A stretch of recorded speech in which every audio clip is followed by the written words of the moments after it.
Hey guys, welcome to Green Bean Fiction. So in today's video we are gonna see what if abandoned Izuku fell in love with Toga Himiko. Part 2. Before starting, make sure to hit that like button and subscribe if you are interested in MHA fanfictions. This story is Undying by Nartleb. Now without wasting any more time, let's dive in. Endeavor repeatedly tries to get Shoko's attention, only to fail, so focused is she on reading Izuku's first note. After finally getting her attention, she simply hands him the note and opens the backpack. He tries to stop her, but the sudden projection of icicles from her wrist forces him to retreat. What the hell, icy hot? You can make weapons. Bakugo isn't the only one surprised by the scene, as the other students start muttering to each other about why he's never done it before, only to be quickly shut down by the most surprised of them all. I can't. With 2 words, Todoroki manages to silence them all. He grabs his chin as he starts thinking. Maybe Shoko's quirk is different from mine. Or is it a matter of control? Preference? I tend to focus on more immediate elimination of a threat, so maybe I can do it? Listening in, Aizawa opens his little book to a new set of pages and titles it Possible Quirk Training, marking down fine control for Todoroki. Meanwhile, Tamura starts wondering if he should kidnap the kid to have him make infinite weapons for the love. It would be an amazing glitch. Father, you want me to surpass All Might, right? The heroes and students shiver at how cold Shoko's voice is, and shivers go down their spines, and a thrill goes through Tamura's at the promise of pain her voice promises. Shoko requests that they go to Izuku's house, her voice clearly brooking no argument, while also asking for the Bakugos to be present. So, Kirishima trails off. Anyone else getting a bad feeling from the look in her eyes? Silence from the adults and rapid head nods from the students are the replies he gets, along with Toga cheering in anticipation for more blood. The scene changes to show the Yagi family minus Izuku sitting in their living room with the Bakugo family. But they're not alone. With them sit Eraserhead and Detective Tsukachi. Mina's hand shoots up, a glint in her eye that's quickly extinguished by Aizawa's glare. If it's something ridiculous, extra training for everyone. They all gulp, looking at Mina with worry. She sweat drops, desperately trying to think of something other than hobo to call their teacher's copy. Her eyes finally alight on the cup in his hand and she throws out the first thing that comes to mind. Captain Cappuccino. The sudden silence is only broken by the collective smacks as faces meet palms. We're dead, they all think. Aizawa doesn't say anything, just staring at the nervous pink-skinned girl for a couple of tense seconds. Eventually, he speaks. Not bad, but make it shorter. She breathes a sigh of relief as she rests a hand on her chest. Now having the go-ahead, she taps her chin in thought. Coffee bean? Dark roast? Latte? Depresso espresso? Her suggestions proceed to become more whimsical as everyone listens, but by the time she starts naming the overly complicated drinks that tempt baristas to murder, he interrupts. Roast. Now stop. Nodding in acceptance, everyone refocuses on the screen, only to see Shoko attacking Hypo and Bakubich with her fire and ice, respectively. Vengeance. Blood. The shouts of excitement at seeing the 2 of them get attacked on screen causes All Might to slump down and Bakugo to glare at them all. Toshinori Yagi disappears in a puff of smoke and All Might takes his place, his hands clapped in front of him to dispel the fire. Meanwhile, Bakugo destroys the icicle before it can hurt him, and Eraserhead wraps Shoko in his scarf while deactivating her quirk. Boo! The collective sounds of disappointment ring out from the majority of the audience, the exceptions being the adults and Bakugo. After explaining why she attacked, Izumi jumps to her feet and questions why Izuku knew her father's secret but she didn't. But her outburst is quickly forgotten when the truth of what Bakugo had told Izuku comes to light. It takes everyone by surprise when his father knocks him to the ground with a single swing of his fist. There's shocked silence for a few moments before Mina and Aizawa repeat their earlier interaction, prompting those shocked silent to restart. That coward doesn't have the balls to hit me. Child abuse isn't manly, but he definitely deserves it. Uraraka counters. Shut the hell up, round cheeks.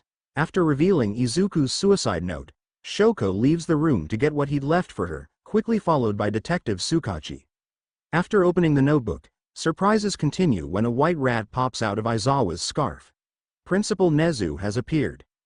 So he does that in both worlds. Sook shrugs at Aizawa's words. It seems to be one of his favorite things to do in all three worlds. Oh, three? Obviously there's no way that the rat in question would let that little tidbit go. He nods. That's correct.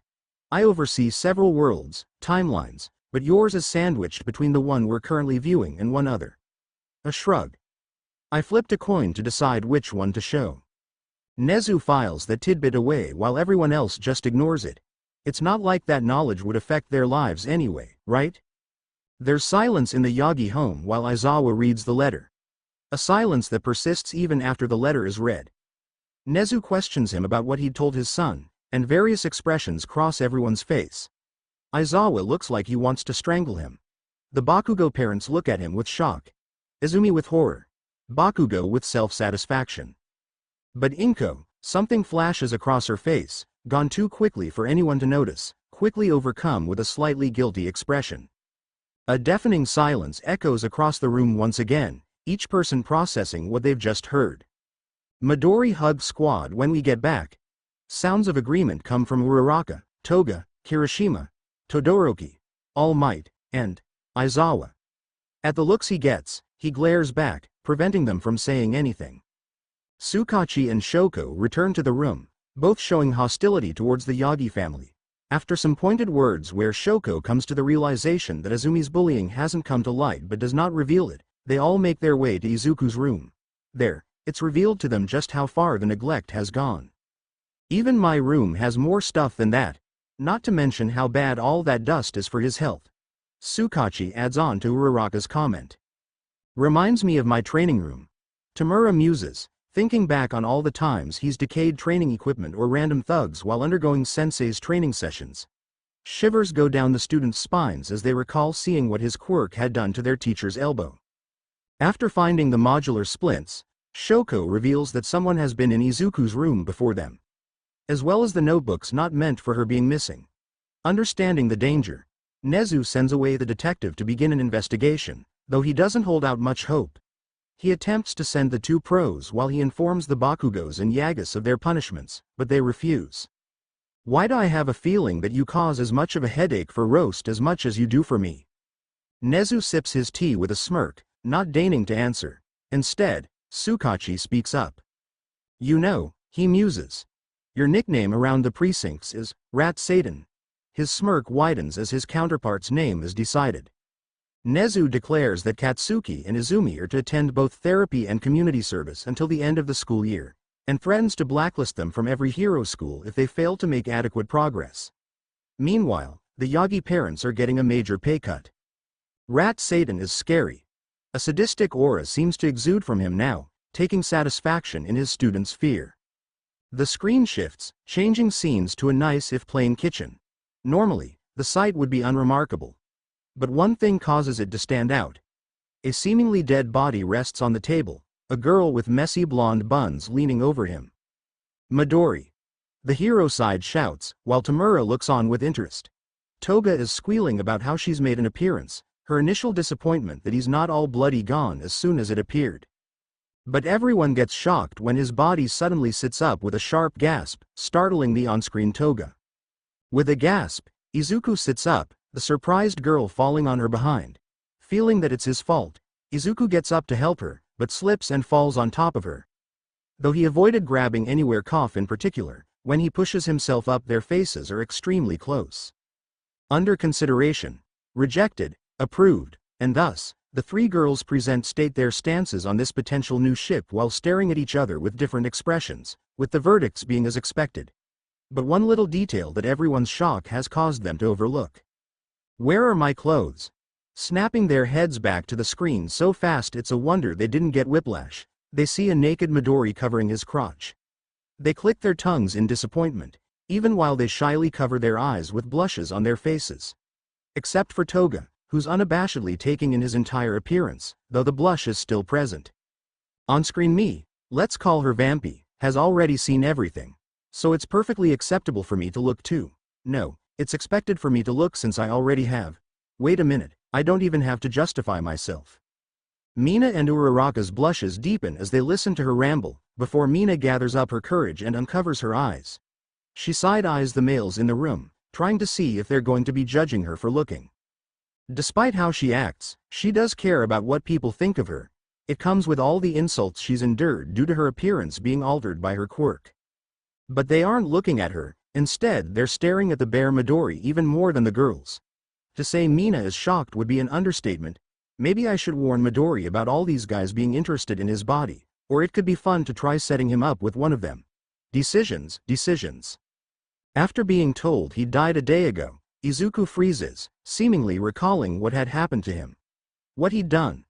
The girl creeps towards him cautiously, knife extended defensively. Then he starts laughing. Oh dear. That is not good. Nezu advises. It reminds me of your laugh. Aizawa agrees. After getting his laughter under control, he ignores the fact that the girl is pointing her knife at him and asks for clothes. After a quick threat, she leaves to get him some clothes. Boo. Mina and Toga object, though with Vampy gone Izuku has stopped covering himself. Mina nods in admiration, Toga drools, and steam starts coming off of Uraraka from how red she is. Bakugo, for once, is suspiciously silent.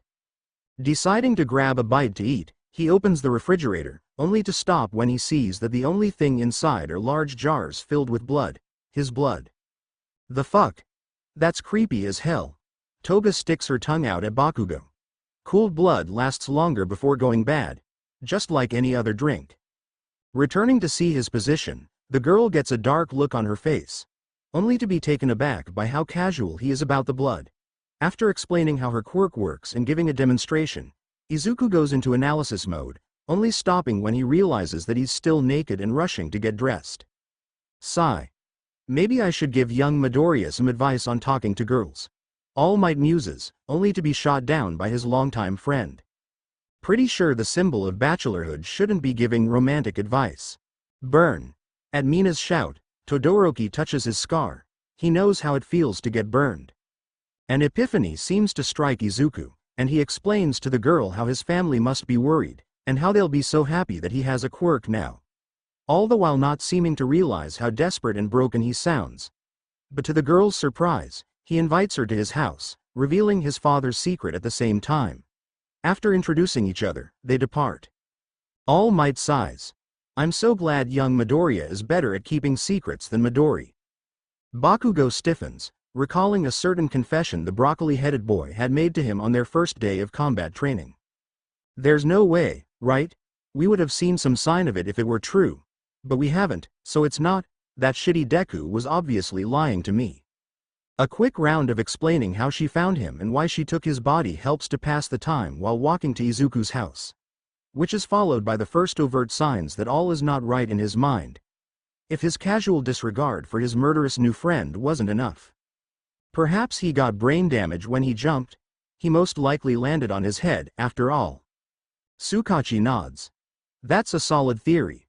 I doubt that he'd just disregard the lives of others so casually otherwise. At least based on what I've seen of the version of him in our world and of his personality on screen. While the adults are having a serious discussion, Mina is leaning over to whisper to her new friend who's wondering if her blood is acidic. So, does blood really have different flavors for you depending on who it is? She nods. Yep, it generally fits their personality, I think, so it could change quite a bit depending on if a person has experienced certain emotions more frequently. Reaching Izuku's house, the two of them are just in time to encounter his mother rushing out. Elated, he immediately tries to explain his quirk to her, only for her to casually dismiss him.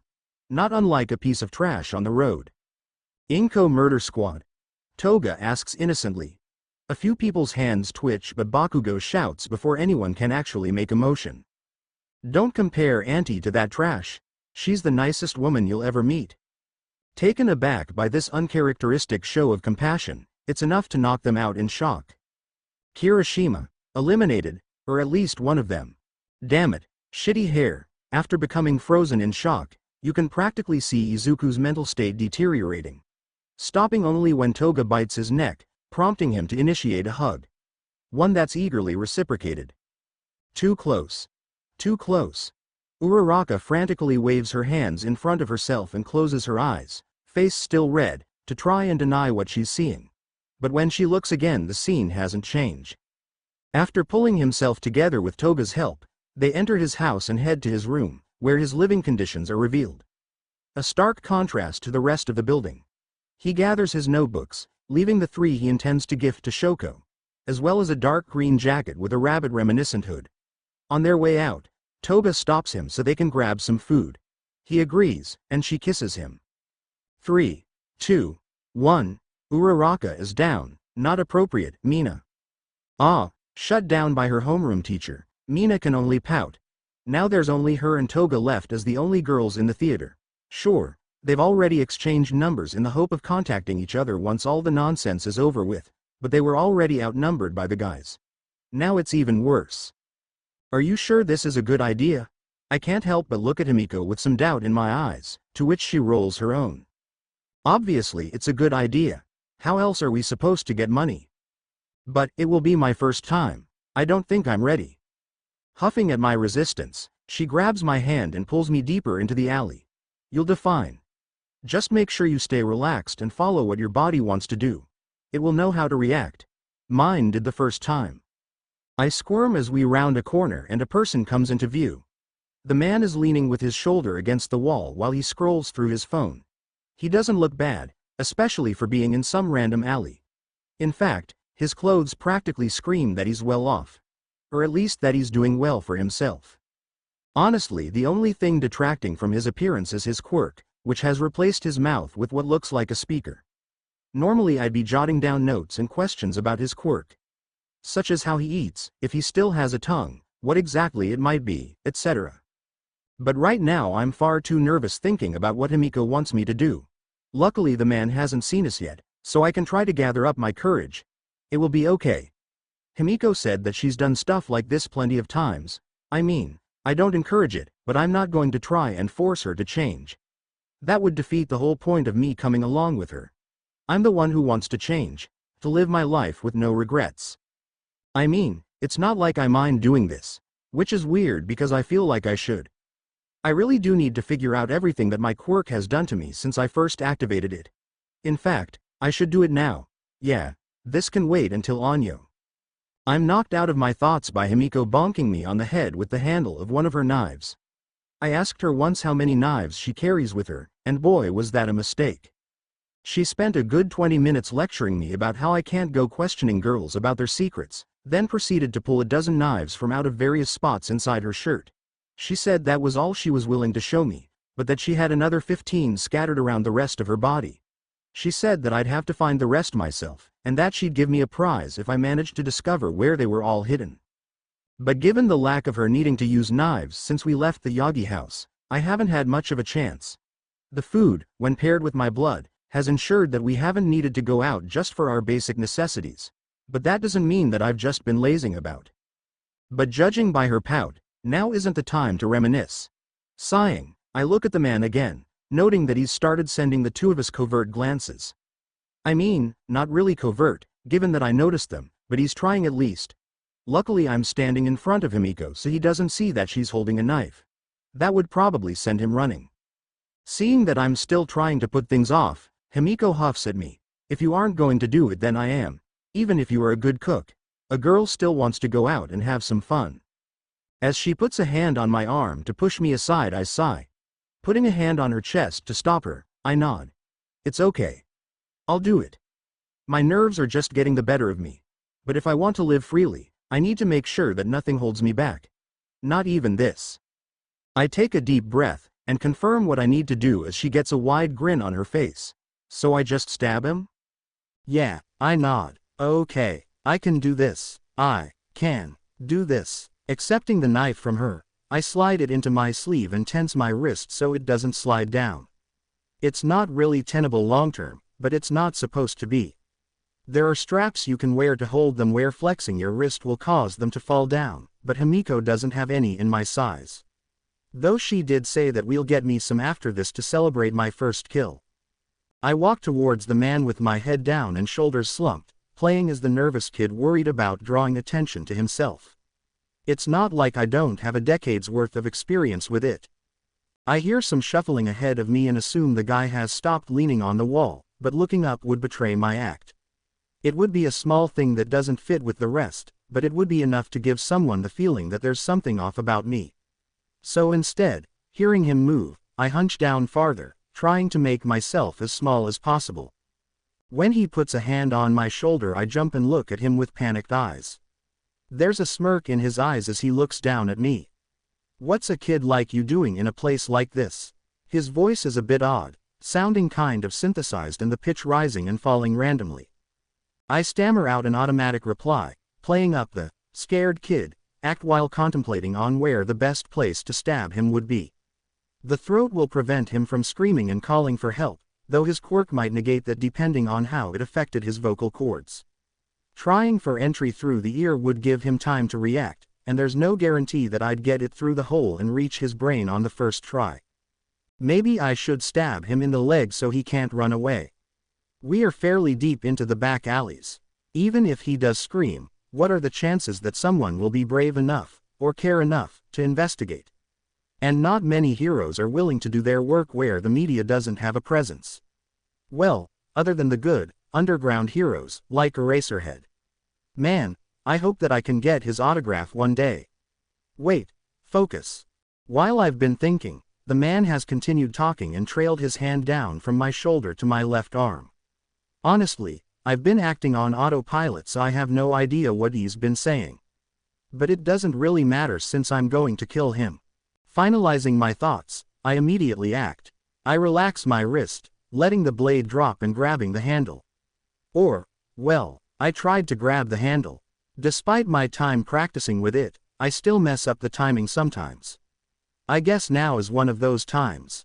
The clanging it makes as it falls to the ground is deafening in the sudden silence as we both stare at it. Neither of us react for a few moments, both frozen at the unexpected development. Him more than me, which is why I'm the first to act. Crouching down, I scoop up the knife and clasp it between both hands. The man tenses and takes a step back in shock, but despite his feeble stumble, it doesn't help him against my next move. Still clasping the blade, I'm so sorry for this. These alleys are dangerous, so my friend insisted that I carry something to protect myself. But I don't really have any experience with weapons, so I guess I didn't secure it well enough. I'm so sorry, I hope I didn't scare you. The man simply stares at me for a minute, probably trying to gauge the truthfulness of my words. But seeing my earnest expression, he relaxes and waves his hand though his eyes narrow. No, it's fine, and your friend is right, it is dangerous around here. Which begs the question, why are you wandering around here? I fidget nervously, not even needing to act. This is not going as well as I thought it would. But it's also not going as bad as I expected, so I'll count it as a win. Well, you see, I mumble out a reply. Frowning, he gestures for me to speak up. I repeat myself a bit louder, but still not loud enough for him to hear. Sighing, he lets his guard down and leans in. And I take the opportunity to strike. I reverse the grip my hands have on the knife and quickly bring it up before he can pull away, driving it through his lower jaw. I can hear him take a deep breath through his nose and I scowl at having missed his throat. Pushing me back and forcing the knife out, he stumbles back and I step forward, switching to holding the knife one-handed. I use my free hand to grab his shoulder as I thrust the knife into his chest. Instead of going in though, it just digs a shallow cut as it glances off one of his rib bones. Why is this so hard? I shove him backwards and he falls on his butt, staring at me with panic as his mouth fills with blood and his shirt gets soaked. He tries to scramble backwards as he holds a hand to the cut, but I climb on top of him, preventing him from getting away. He tries to speak, but the only thing that comes out of his speaker is a spray of blood. Clenching the knife in both hands once again, I raise it above my head and bring it down on his chest with my body weight behind it. Luckily he's too panicked to try and hold me back since my body weight isn't really all that much. But it is enough for it to finally dig deep into his chest. I pull it out and thrust down again. And again, and again, and again. It's not until I'm enveloped in a warm hug that I come out of my daze. Looking down, I see that the man's chest is a bloodied mess. Blood is splattered all around him, and I become aware of just how much of it has gotten on me. It makes me glad that I left my jacket back at our hideout. I stumble to my feet with Himiko's help and take a few steps back, taking in the entire sight of what I've done. Blood drips from his speaker mouth, and his eyes are filled with the terror he felt at realizing that he was about to die. While I'm looking down at him, I feel her lean her chin against my shoulder as she stands on her toes to whisper into my ear. So, cinnamon roll, how does it feel to take someone's life? To splatter their blood around them as they struggled against you? To know that, despite being younger, smaller, beat down your whole life, that in the end you proved your strength superior to them? She spins around so that she's in front of me, her eyes gleaming at the sight of me covered in blood. Leaning up, she trails her tongue along my cheek to get a taste of the blood. Kind of sour, with a hint of bitterness. I can't help the chuckle that escapes me. Looking away from my first kill, I stare into her eyes, and she giggles at what she sees in mine. My grin stretches across my face as I touch my forehead against hers. It feels amazing. I'm in a place of shadow. As far as the eye can see, there's only an all-consuming darkness. It's intimidating, ominous, familiar. Back again, are we? The only change is a single circle of light, in which I sit across from a professionally dressed woman at a bamboo desk. The source of light, a single lantern striving to combat the creeping black. Yep, what was it this time? I had Himiko Kalima my heart. We found a stash of pre-Quirk era movies and kind of got excited to experiment with some of what we saw. Man, am I glad that I don't feel pain anymore. Given how the guy the first did that to reacted, I'm sure that it would have been painful. I've become pretty comfortable here, given all the experiments with my quirk that I've been conducting with Himiko. I've even managed to get close to the lady that's always waiting for me. Well, sort of. At the very least she stopped looking annoyed after the 15th time I showed up. Still, progress. I am quite aware. A few of my colleagues have informed me that some of their recent charges were ranting about a child in green having ended their lives. I do believe that one of them had an entire unexpected batch show up within a few minutes of each other. She raises an eyebrow and I feel the urge to whistle innocently. I mean, I am innocent. Totally. Doesn't that one religion say that murder is wrong, but doesn't clarify about killing in general? Then I'm totally innocent. But since it's clear that she wants to know more about what happened, I suppose I can explain. Well, you see, some gang guy with a weak teleportation quirk decided to harass Himiko. Normally teleportation quirks are highly sought after, but this guy could only teleport clothing. I scowl at the memory. We were just walking down the street to get some celebratory ice cream after killing a guy who was mugging some woman. Ignore the fact that Himiko drained her dry afterwards because her blood she tasted like chocolate syrup, when this random punk grabbed her by the shoulder and leaned in close to her ear. Normally she would have just stabbed the guy the moment he grabbed her, but she really wanted to pour that blood she'd gotten onto some pomegranate ice cream. How chocolate syrupy blood and pomegranate ice cream taste together, I have no intention of ever finding out. But anyways, instead of stabbing him, she just punched him in the stomach. Oh boy, did he get mad about that. While clutching his stomach on the ground, he shouted something about how his gang would show her place, and made a grabbing motion at her. Since we'd already moved out of his reach, neither of us thought anything of it. But in a world where the extraordinary has long become ordinary, we should have known better.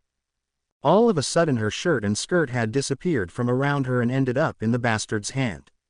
Now, obviously Himiko isn't shy about being seen in her underwear. It's kind of a given what with her quirk working better if she strips naked beforehand.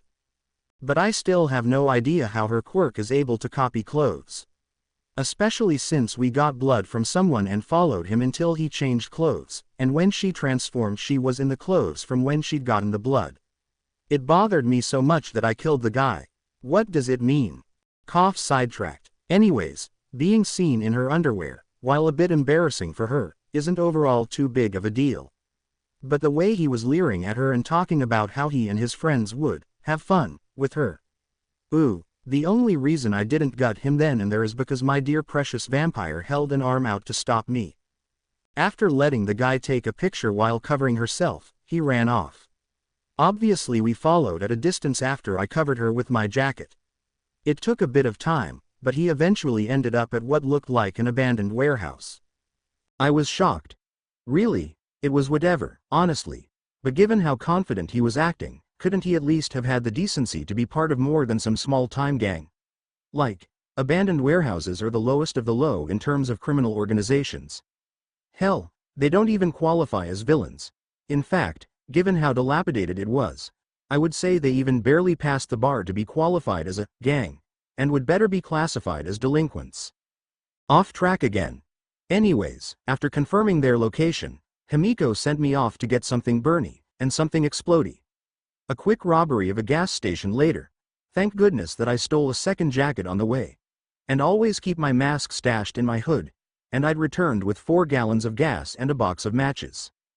Okay. So you can pour one of those cans around the doors of the warehouse and light it so they don't run away. Then go cause a distraction, and after I find my knives I'll give you a signal. Then you can blow up the second one right in the middle of them. I'll stab anyone that survives in a super mean way. I nodded along with her explanation. Obviously Himi wasn't mad about what he'd done to her. Well, not too much. Maybe 40%. What really had her mad was that the guy stole all her knives. To make a medium-ish length story short, most of the delinquents got blown up or burned to death, and the unlucky ones met an adorably angry vampire. Oh yeah, and I died for the 7th time. It's actually what started me on fully studying my quirk. But given how that was literally what sparked my 7th visit, I have to wonder why she's bringing it up now of all times. But I decide to just shrug the question off. It's not like it's important anyways. She probably only recently met up with the colleague in charge of that group, so she hadn't heard of it before. After telling her about the incident, she simply nods in understanding before raising an inquisitive eyebrow. I see. It seems that you are living quite a bit differently than you were when you first appeared here. I nod happily. Yep, it's like you said. Guilt and regret are bitter. I get a sagely nod in reply. Indeed. Though do try to avoid dying so much. It does have a tendency to disrupt the flow whenever someone who appears returns to the living realm. Though I must admit that it is refreshing to have a visitor who has the ability to retain their memories of this realm. I tilt my head, taken aback by this new information. Do you mean that people who only half die don't remember coming here? If that's the case, what makes me different? The deadpan look I get reminds me of Shoko. There's absolutely no change in expression, but you can just tell that they think you've said something incredibly dumb. The fact that your quirk specifically has to do with dying and returning to life might have a hand in the situation.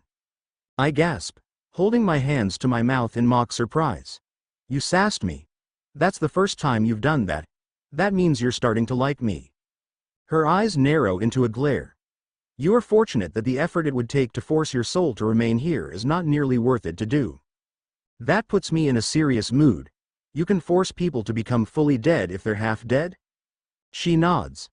To simplify it, that would be correct, although it is more accurate to say that we do not release our claim on their soul. Usually this is only done with incredibly desirable or atrocious souls. I am aware of one of my colleagues who has a team constantly on guard in case of one specific soul's arrival. He claims that it is incredibly slippery, and that he does not intend to allow it to escape. Huh. Who's that? Maybe if I see them I can send them down. You know, since you've been so patient with me.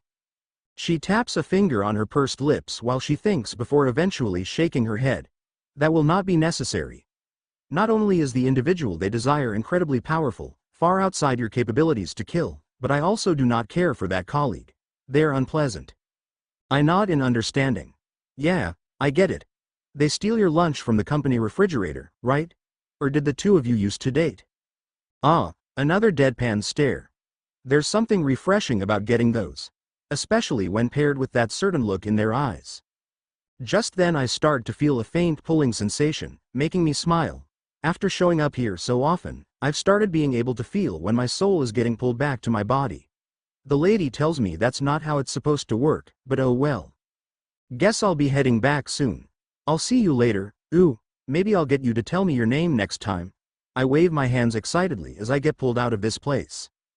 As everything vanishes from sight, I think I hear her say something, but I'm not sure, and since I'm opening my eyes to the familiar sight of Himiko leaning over me while sipping on a blood shake, it's too late to ask her.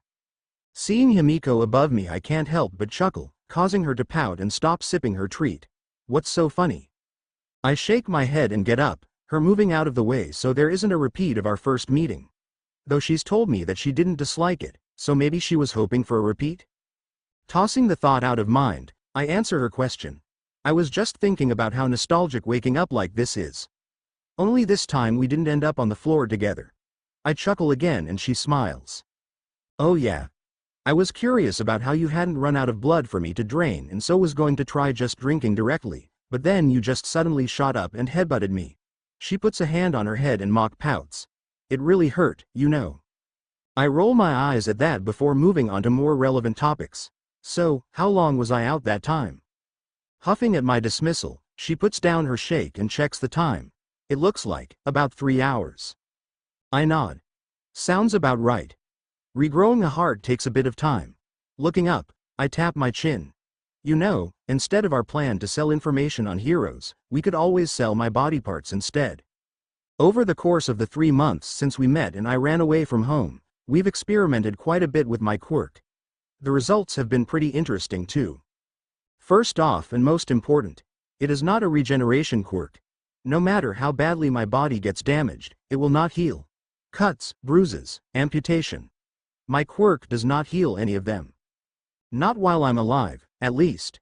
When I'm dead, any damage my body has accumulated will heal. It doesn't matter what it is. Missing limbs, organs, paper cuts, etc. While I'm dead, everything will heal to its previous state. The sole exception to this seems to be anything that's beneficial to my body. For example, when you tear a muscle and it heals back stronger, instead of healing to its previous state, my body will instead accelerate the healing in those cases. Himiko and I have really abused that to enhance my body to a frankly ridiculous degree. I think that I'm strong enough to compete with some weak strengthening quirks now. Of course, my quirk also has downsides. First of all, the fact that I have to die to activate it is already a pretty big disadvantage that would put most people off of trying to utilize it.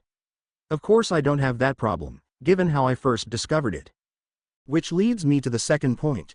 It seems that the first activation of my quirk had some complications. See, it heals my body to its previous state before I died. But it also uses my previous death as a sort of progress report on things that have changed. Like how I've gotten slightly taller. Since there's a progress report, my quirk won't try to revert my height. But since there hadn't been any reports on the first activation, well, complications. As far as I can tell, the major part of that is my inability to feel pain. It's not a direct benefit of my quirk, but more of an issue that healed wrongly in my brain. But since the first report healed it like that, it will keep healing like that. In addition, other parts of my brain seem to be damaged as well. I hadn't studied the brain before, and my interest hasn't increased so won't, so I'm not sure which parts are damaged.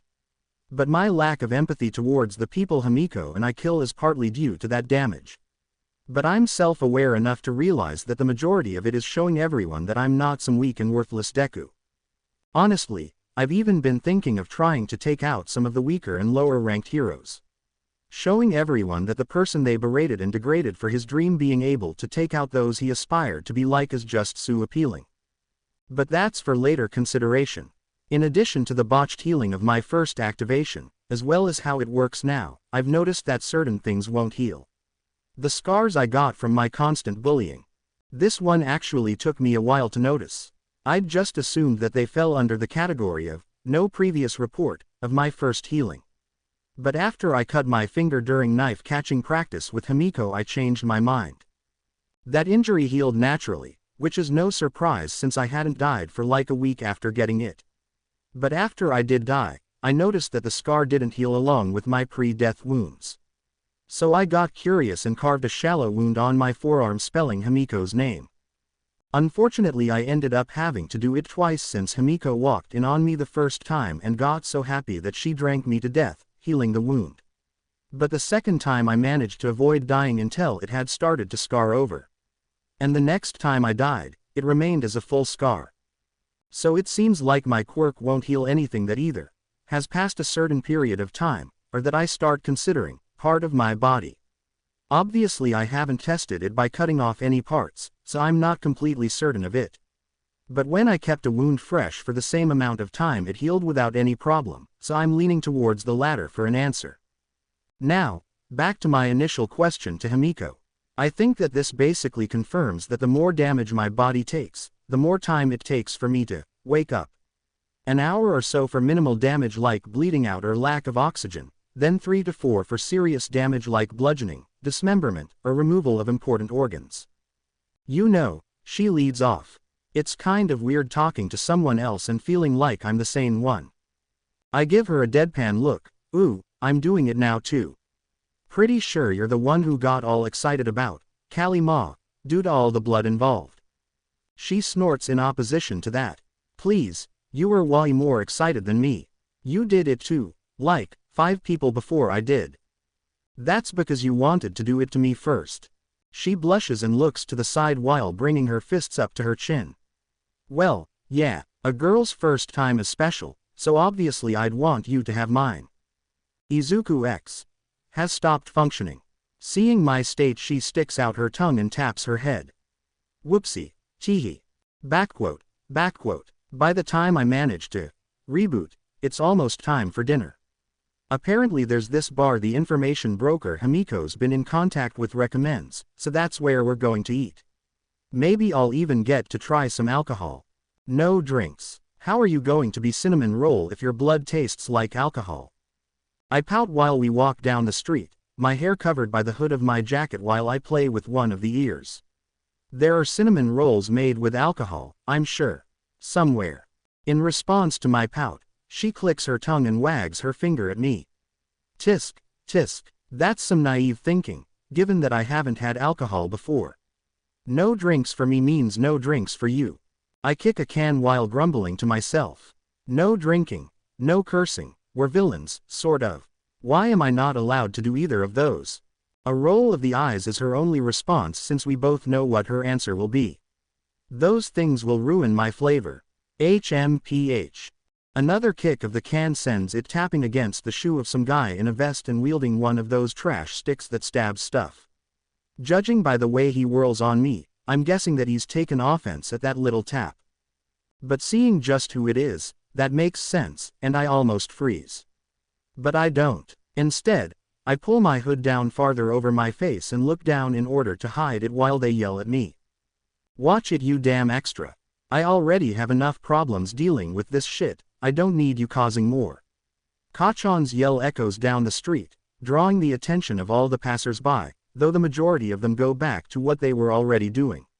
A few others heckle their friends, saying things like, he's about to explode again or, short fuse go boom. Apparently Kachan has been doing this for a while, if their reactions are anything to go by. But it's definitely a surprise to me. Doing community service doesn't fit his character at all. Honestly, I half expected him to turn to being a vigilante now that his favorite punching bag is gone. But that's something I can think about later. For now, it's clear that my leaving hasn't improved his temper any. Luckily my many years of abuse have trained me how to deal with a rabid Pomeranian. I mumble some apologies, make myself look small, and grab Himiko's wrist to drag the two of us out of there. Thankfully he doesn't pursue, just cursing us out under his breath and angrily stabbing the can with his stick. Once we're far outside of view of him, I finally stop and let go of Himiko while catching my breath. I clench my chest just above my heart, trying to stop its rapid beating. Himiko is trying to talk with me, but I can't hear her over the sound of my heartbeats ringing in my ears. I had no idea seeing Kachan would affect me so much. After everything that's happened, I thought that I was over it. Hey, I guess not. It just goes to show just how badly I've been affected by him. But, I don't think I'd respond to seeing Izumi the same way. Oh, I certainly wouldn't be happy to see her. But after seeing Kachan, a feeling like this, I can absolutely say for certain that Izumi has never evoked the same feelings inside me. Before I can try and think about it more, I feel 2 pinpricks dig into my shoulder and a calming feeling flows through me, as if my panic is getting sucked away. Letting out a sigh of relief, I tap on Himiko's back twice to signal that I'm good now. Of course, she continues to suck. But since we're on our way to dinner, she does stop in a reasonable amount of time. This time. The rest of the way to the bar, Himiko questions me. And I answer. I give her more details than I'd given previously when describing what I'd gone through before I met her, and her cutely angry face warms my heart. Thankfully I managed to talk her down from going back and stabbing him by the time we get to the bar, and she's once again excited to try the food. I hope they have chicken katsudon. The bar is pretty nice, though there's only 2 people inside it. The first is the bartender, whose head and hands are made out of some kind of dark purple mist. Since he's wearing a suit, I can't tell if the mutation extends to the rest of his body. I wonder what his quirk is, exactly. The other guy looks like he's a few years older than Himiko and I. He has shaggy pale blue hair which honestly looks kind of fluffy. Which is a sharp contrast to his skin. He looks like he's never heard of moisturizer.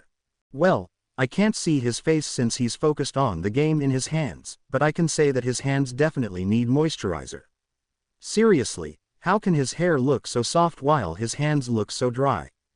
But I guess it's rude to judge the other customers, even if it's also rude to play games by yourself when you go out to eat. Would that be rude? Since he's by himself maybe it wouldn't be. I've only occasionally gone out with Shoko before, so I'm not too sure. Whatever. The bartender looks at us with what I'm going to assume is interest. Or maybe surprise. I don't know, his lack of a face makes it hard to tell. Welcome. May I inquire as to your purpose in coming here? Well, at least he's polite. It would be strange if you couldn't, but as for the reason, we were told that this place has some good food, so we decided to come for dinner. He blinks at me and stays silent for a moment. Wow, you really don't realize how much attention you pay to someone's face when you talk to them until you talk to someone who doesn't have one. Eventually though, he speaks. If it's not a bother, I'd appreciate it if you could tell me the name of the person who recommended this establishment. I look at Himiko since she's the one who knows the guy. She taps her chin as if to remember his name. He's an information broker, so I don't think that he'd appreciate it if we went about telling people that he's the one who gave us information. Ooh, how about I give you a hint, and you try to figure it out? She nods her head with a satisfied look. Yeah, that sounds fun. He's always smoking a cigarette, but avoids putting it in the spot where he's missing a tooth. The bartender is silent for a moment before the smoke making up his head slightly flares up before returning to normal. Was that a nod? Very well, though I should warn you that I have no intention of selling minors alcohol of any kind, despite being villains. How did you know we're villains? I can't help but be surprised at how quickly he came to that conclusion. This guy must be some kind of pro-information broker, or his quirk helps him analyze data. He blinks at me. I was referring to ourselves. Oh, right. Himiko snickers at my blunder, so I turn my red face away and look at the floor, just letting her pull me right up to the bar and plop me in a seat. Hearing the bartender ask what we'd like to eat, I respond with katsudon and whichever tea he recommends. I mean, he didn't give us menus or anything, so I'm assuming that he's just taking any requests we have. Himiko says that she'll have the same, but instead of getting a drink just asks for an empty cup. I sigh, knowing what's going to be filling it up soon. Hopefully it isn't too big. While he's busy making the food, I turn my attention to the guy on his game. He hasn't looked up from it a single time, so it must be good. Whatcha playing? He doesn't even deign to respond, though I notice that his head shifts a bit, so I can assume that he's at least looked at me. I'll take that as a win. You've been focused on it since we came in, so it must be good. I mean, I'm not much of a gamer, though I have occasionally managed to scrounge up enough money to afford a day pass at a couple of arcades, so I'm not completely useless at them. Oh, have you ever played? I start rambling about one of the most famous fighting games, oblivious to the fact that I've started rambling. Unfortunately, me being aware of my rambling does not affect whether or not the people around me find it annoying to listen to. By the time I realize it and apologize, his hands are twitching. Sorry about the rambling, I've been trying to break that habit. I rub my head sheepishly. His twitching hands draw my attention, which leads to me noticing how he's holding his game. Why aren't you holding it with all your fingers? Oh, is it because of your quirk? Do you have to touch something with all of your fingers to activate it? That would make sense judging by how natural yet stiff they seem. Maybe try alternating which fingers you don't touch something with. Ooh, or maybe. And I'm delving into yet another rant. Thankfully he at least seems mildly interested in it. Though given how he still hasn't put down the game, I have to question how much attention he's really paying it. Still though, his hands aren't twitching anymore, so I consider that a good sign. But there's one thing that's been bugging me ever since we got here. Something that's been poking at my brain the moment Himiko and I walked through the door. It's even enough to cut my current rant short. Sorry, but this has been bothering me since we got here. Why is the TV set to a blank channel? A shudder runs down my spine as the guy finally puts down his game and raises his head. Finally able to see his face, I see that it's just as dry as the rest of his skin, and he has a small vertical scar crossing his lips. And his eyes are a bright red, just like Kachan's. What makes them different from Kachan though, is that they aren't filled with pride and arrogance. Instead, what I see is a deep-rooted pain and fear. They're like my eyes, but the fear isn't directed outwards. Instead, it's focused on himself. Of course, all of that is currently overshadowed by his clear irritation. I like the TV being on this channel. He starts scratching at his neck. I frown at his sudden aggressiveness. Sure, I guess, but wouldn't it be better to have it on, you know, an actual channel? Don't bars usually have their TVs set to sports or something?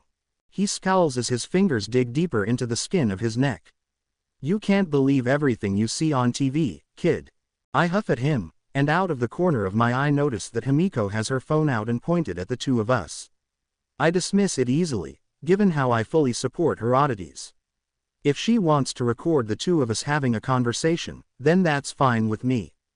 Even if it's not set to a sports channel, we could at least have it on something. This is just drab and boring. I mean, even if it's just an aesthetic choice, you have to take into account your customer base. Here, if you let me have the remote I could. You're annoying. As I reach out for him to hand me the TV remote, he mutters and reaches out his own hand. But it bypasses my own, instead grabbing onto my face with all 5 fingers. Then it's dark, and I'm back in the afterlife space with a woman whose eyebrow is twitching across from me. Backquote. When I wake up, I'm still in the bar, laying on the floor. After standing up and looking around, I find Himiko digging into what looks like a fresh bowl of katsudon, with another warm bowl in front of my seat. Sitting down and giving my thanks for the meal, I notice some extra eyes studying me. Both the bartender and the crusty guy are both staring at me like I've just grown a new head. Which I guess isn't really wrong. Depending on what the guy's quirk is, of course. Hey Himiko. She makes a noise of acknowledgement through her mouthful of food, so I continue. Did you get what happened on your phone? She nods, not stopping her eating. Is the food really that good? She didn't even draw a wait, she did. I notice that she has a cup of what's probably my blood next to her food. Shrugging off both Himiko's addiction to my blood and the two guys staring, I dig into my food. And boy do I see why Himiko is eating so voraciously. It's really good. It really makes up for the fact that the guy, who at this point I'm guessing is related to the owner, killed me. Especially since they listened to Himiko and waited to make it until I was close to coming back to life. All of those experiments are proving useful already. I join Himiko in eating in silence, nobody saying anything, each for their own reasons. Himiko and I because the food is so good, and the bartender and crusty guy, they're probably shocked at actually seeing me come back to life. Even if Himiko told them I would, it would still be a shock to see it happen. After we finish eating, Himiko before me of course, the crusty guy finally speaks. Hey, Kurogiri, we should take this kid to sensei. The bartender, Kurogiri, apparently hesitates for a moment before doing his odd maybe nodding thing. I agree, though perhaps we should speak to the two of them before confirming any decisions. Though he scowls, the crusty guy nods at Kurogiri's words before turning to me. How would you like to meet Master, the one who saved me when the heroes abandoned me? I stare at him for a moment, his words resonating with me. The heroes abandoned me. I'm probably one of the best people in the world who understands that feeling. The two who raised me, one of whom is the #1 hero. I want to live freely. But that doesn't mean I don't want connections. And someone like this, who knows what it's like to be overlooked by the heroes, I feel like we'd get along great. And since Himiko didn't attack them after Krusty killed me, I nod. I'd love to meet them. Okay, is everyone settled? Soch asks after allowing everyone to move around before the next series of clips. Though he has to admit, the new seats everyone has taken are interesting. Toga and Mina have claimed the front seats closest to the screen, both excited to see what's next for Midori. Aizawa and Tsukauchi are in the center, where they can listen in on everyone's conversations, along with Todoroki, who decided against changing seats. All Might and Bakugo are in the back, trying to avoid everyone else's disappointed, or in some cases angry, gazes. And the final members of the audience, Shimura and Nezu, sit on the far left and right of the theater, respectively. Seeing everybody is as comfortable as he doesn't care they can be, he presses a big red button on a remote he pulls out of his sleeve, ignoring the questions as to where both it and his new outfit came from. Izuku and Toga are in an alley, Izuku looking extremely nervous while Toga has a look of excitement on her face as she pulls him along. But, it will be my first time. I don't think I'm ready. The natural sounds of fidgeting and muttering die immediately at those words, and Mina spits out her drink in surprise. Toga starts laughing uncontrollably, which only intensifies when Vampy responds. Just make sure you stay relaxed and follow what your body wants to do. It will know how to react. Mine did the first time. She ignores the jaw-dropped stares she gets, just continuing to laugh. Though she does reach out to tap her palm against Mina's when she tentatively extends it. Aizawa just sighs, fully aware that he's going to be getting a headache from what they're about to see. Good thing Mineta isn't here. Rounding a corner, the two of them see a well-dressed man with a speaker for a mouth. After bonking him on the head with one of her knives, Toga gives Izuku a pep talk. If Midori is by, I wonder if ours is too. Mina's whispered musing can still be heard in the silence, and it sets everyone else to wondering. Wondering that's abruptly cut short at Midori's next words. So I just stab him. Yeah, there's a creaking sound as everyone turns their heads towards Toga, whose laughter returns with a vengeance after having finally died down. Ha ha ha ha ha. Why you pervs totally thought it was something dirty, didn't you? Ha ha ha ha. They look away in embarrassment, unable to refuse her claim. Except for Mina, who nods emphatically. But do you have experience in that? The question causes Toga's laughter to fall silent as she blushes. Oh look, stuff is happening. Smirking at her, Mina lets her avoid the subject. For now, she'll absolutely be texting her about it when they get back. After approaching the man, Izuku strikes. Or at least he tries. Seeing Midori fumble the knife, the audience can't help but facepalm, not yet coming to terms with what they're about to witness.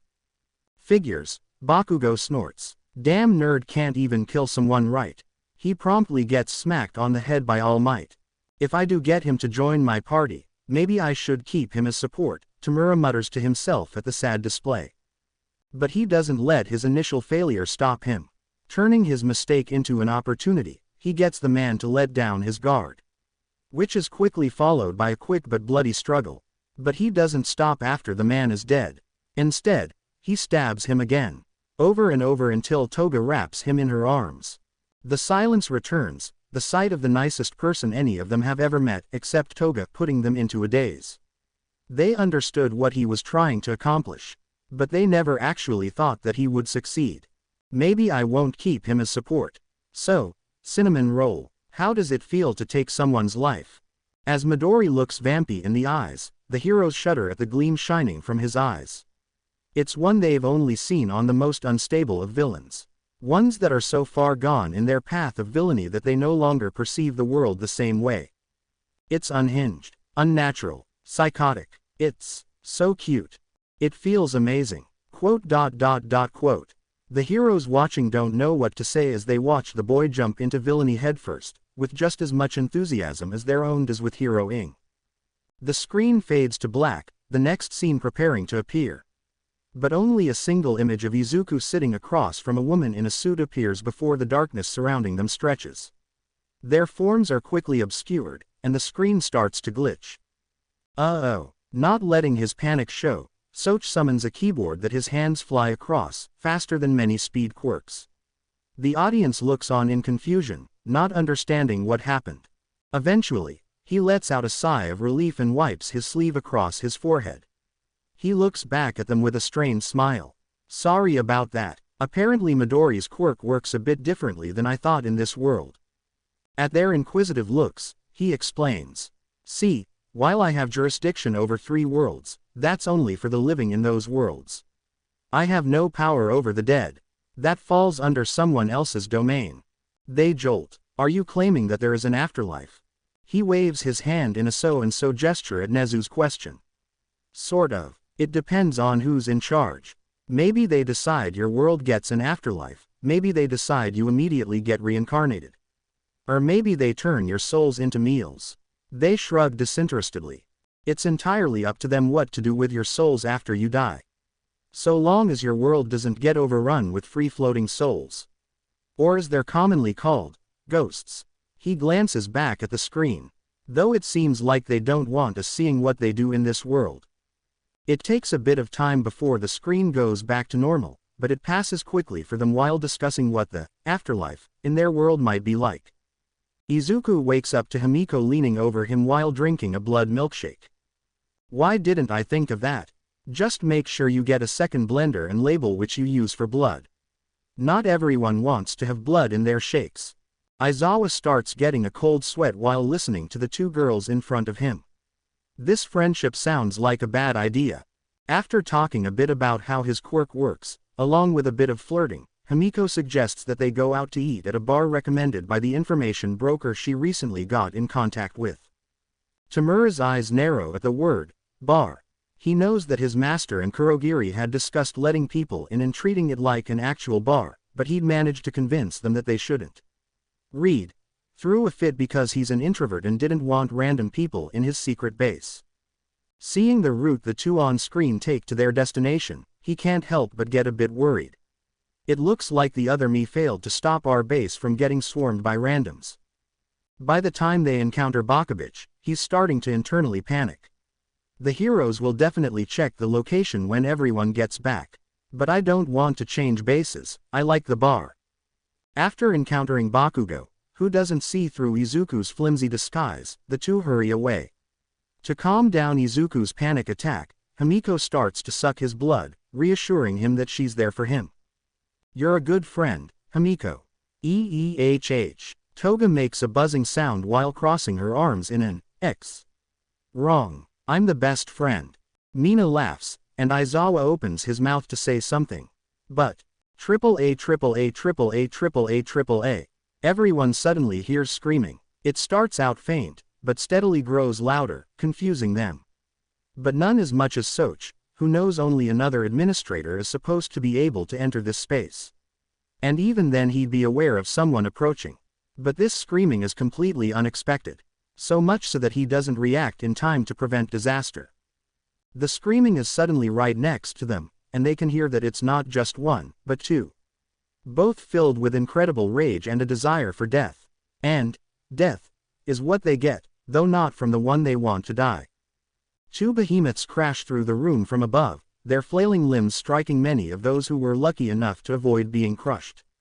There's no blood, for their real bodies are safely back on their world, but they vanish from sight all the same. Then, just as quickly as they appeared, they're gone, the floor having given way under their fighting.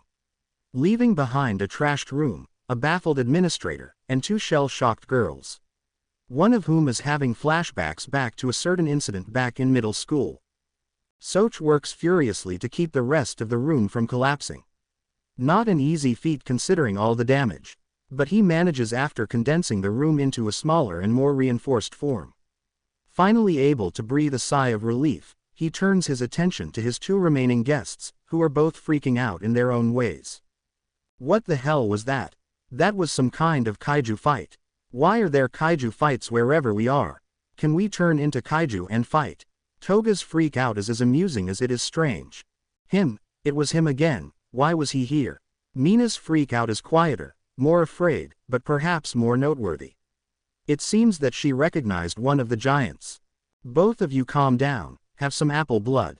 Bottles of the named drink appear in their hands, and Mina uncorks it immediately and downs half the bottle as she tries to calm herself. Toga quickly follows suit. While they do that, Soch goes through the logs he has access to in order to determine what happened, and why people are suddenly crashing through a space they shouldn't be able to get to. Eventually, after the girls have drunk another 2 bottles of apple blood, he finds the answer. He can only shake his head in bemusement. I really should have paid more attention to that third world, he mutters to himself, but is still heard by the only other 2 still around. What do you mean? Are you saying those 2 came from the third world you have? He looks at Mina with a complicated expression on his face before nodding. Correct. Let's just say that a quirk that should have been long gone activated, and your world will have company. It takes a few seconds before they realize what he means, but when they do their eyes widen. You mean our Japan is getting actual kaiju? Soch shakes his head at Toga. They aren't kaiju, just 2 people with strong quirks. Though one of them was being enhanced when they passed through. He shrugs. And while I know that they will show up on your world, I can't tell when it will happen. Might be the moment I send you 2 back, it might be in 1,000 years. Are you sending us back right now? Mina asks, finally calm. They aren't dead, just back in Japan. Another shrug. That will be up to the 2 of you. I'll allow you to stay and watch if you want. Don't worry, I've reinforced this space so we shouldn't have to worry about another incident. Or I could send you both back right now, with your memories intact. Just know that whatever happens, it will happen to both of you. He looks around sadly. Too bad the others lost their memories of all this, but at least their subconscious will remember. I was looking forward to how things would change. After exchanging looks, Toga nods and Mina takes a deep breath. Getting their answer, Soch smiles. Well then, back to the show. Himiko and I walk through the purple portal Kurogiri opens for us along with crusty McChapped lips. On the other side is someone famous worldwide. Someone everyone has heard of. Someone who either brightens or traumatizes your childhood.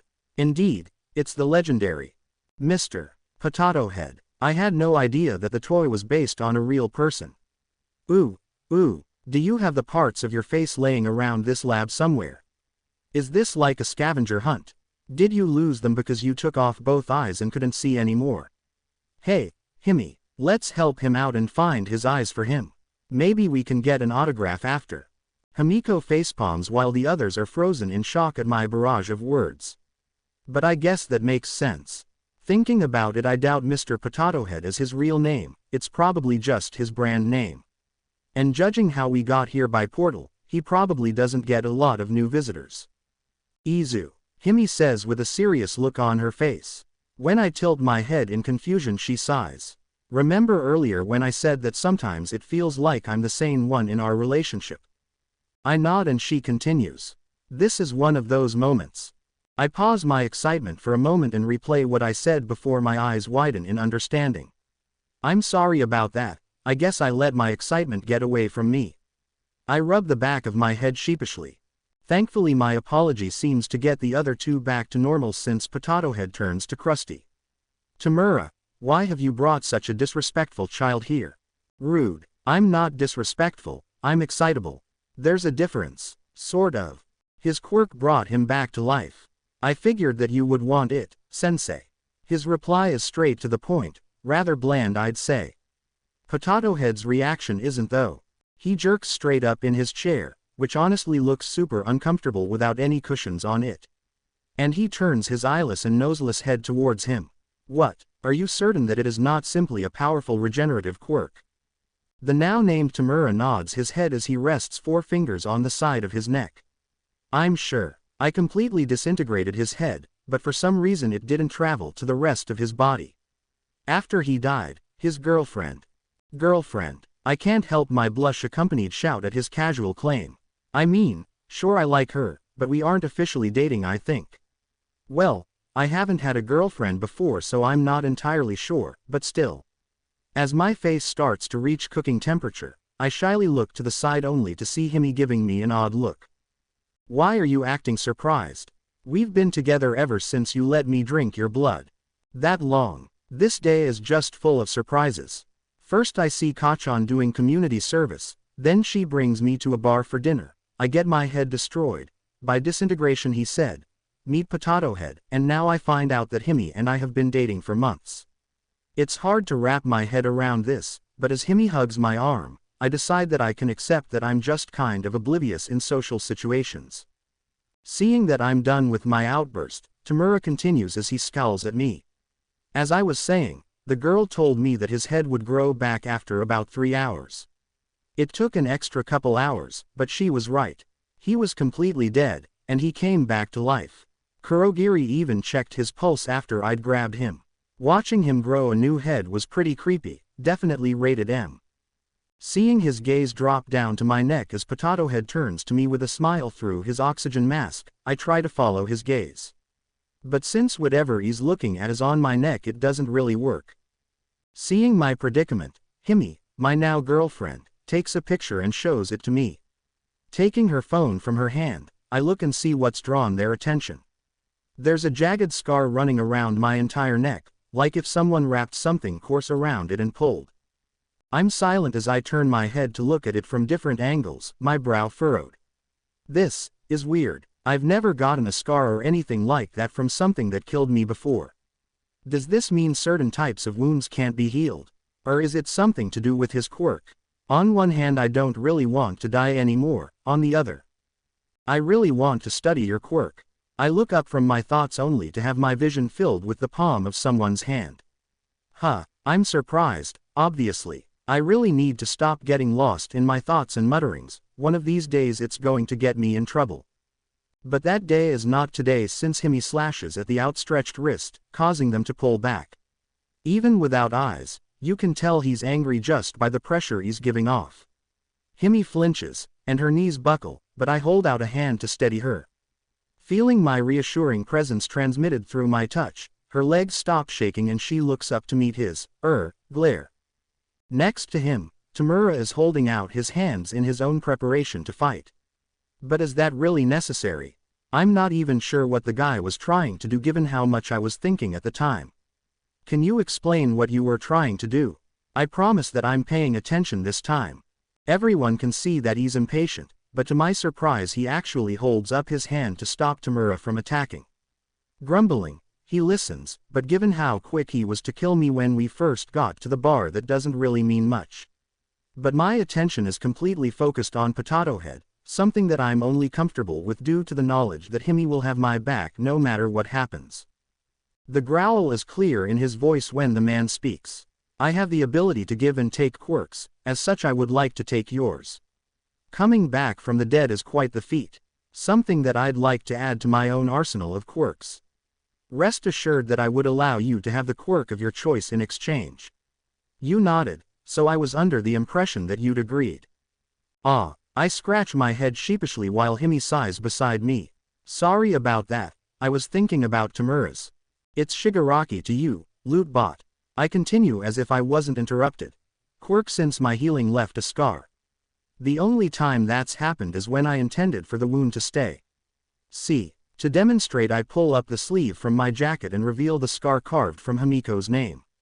Seeing me showing it off, Himi swoons. So romantic. Carving a girl's name into yourself is one of the best shows of affection.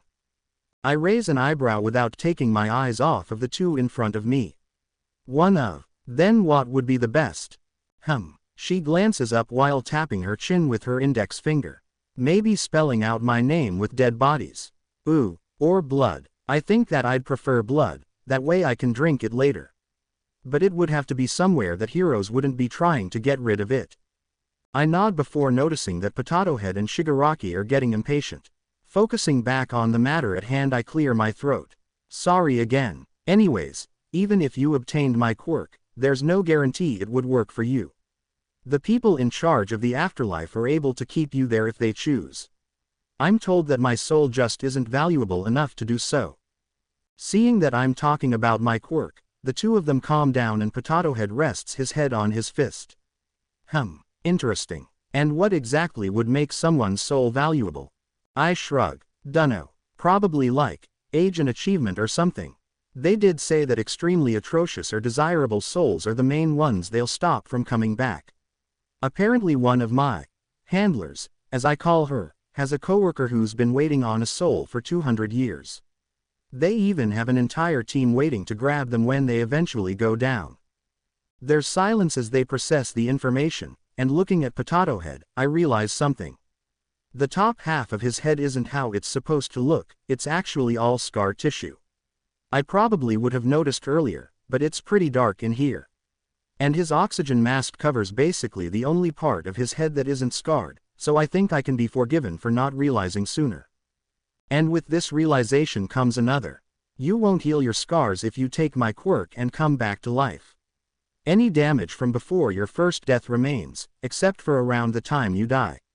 And keep in mind, you have to die for it to activate. It is not any type of regeneration quirk. You die, you come back. Suddenly, I realize what we've been talking about. Wait a minute, you can take and give quirks.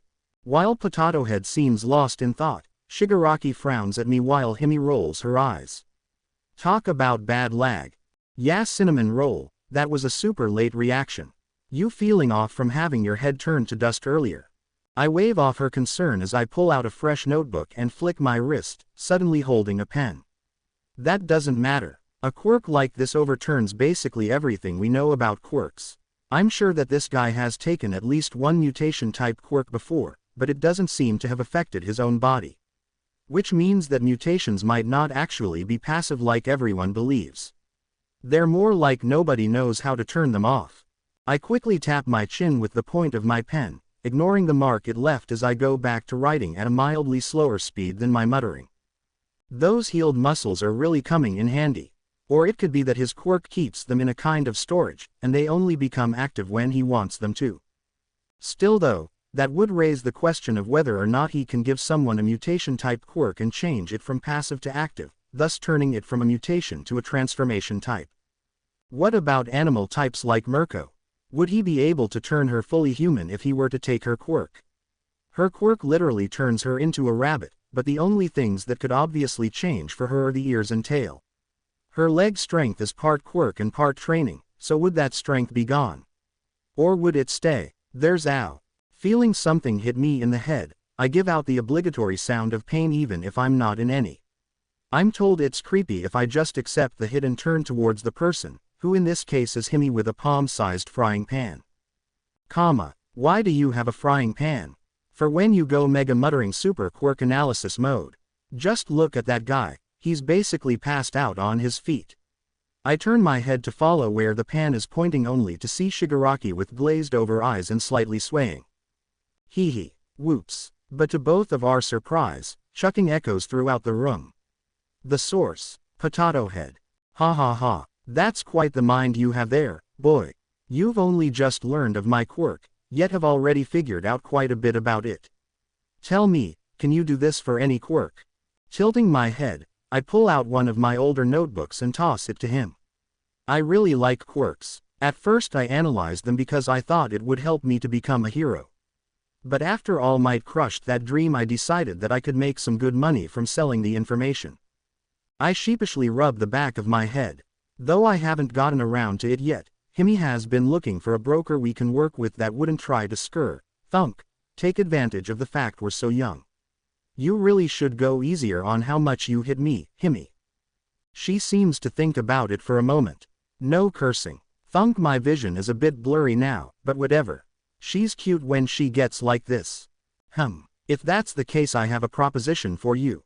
He smiles, but I have to object. Sorry, but you have to get Himi's permission first. I'm open to the idea, but I care about her too much to just have a casual fling with someone we just met. Even if I was oblivious to the fact we were dating until a few minutes ago. Thanks cinnamon roll. I'm glad you care. We can talk about that stuff later though, it's serious talk time. I nod. Right. Sorry Potato Head. I see a vein pulse on his head, but he takes a deep breath to calm himself. I would like for you to join Tamura's organization, the League of Villains. You do as he says, as well as provide analysis for those he targets. In return, all of your needs will be attended to. Money, weapons, training, whatever you desire, you will be provided. I look over at Himi to get her thoughts on the offer, but she just shrugs. Which is entirely unhelpful, but I get where she's coming from. As long as we have each other and freedom, it doesn't really matter where we go. Plus, this seems interesting. So I turn to Potato Head and nod. We'll accept your offer, but what's your name? I'm pretty sure you're going to kill me after this talk for calling you potato head this whole conversation and don't want it to happen every time. You may call me, all for one. He extends his hand, and I'm sitting back in the darkness across from the lady. Wow, that pulsing vein can rival all for ones. Though this is the third time I've died today, so it's understandable. The duo now reside at the bar where Tamura insists his base be, and I think that the time is now right. Obviously I intend to take the boy's quirk for myself. Even with it being unable to heal my old scars, coming back to life hours after having been thought killed is too valuable to leave in the hands of another.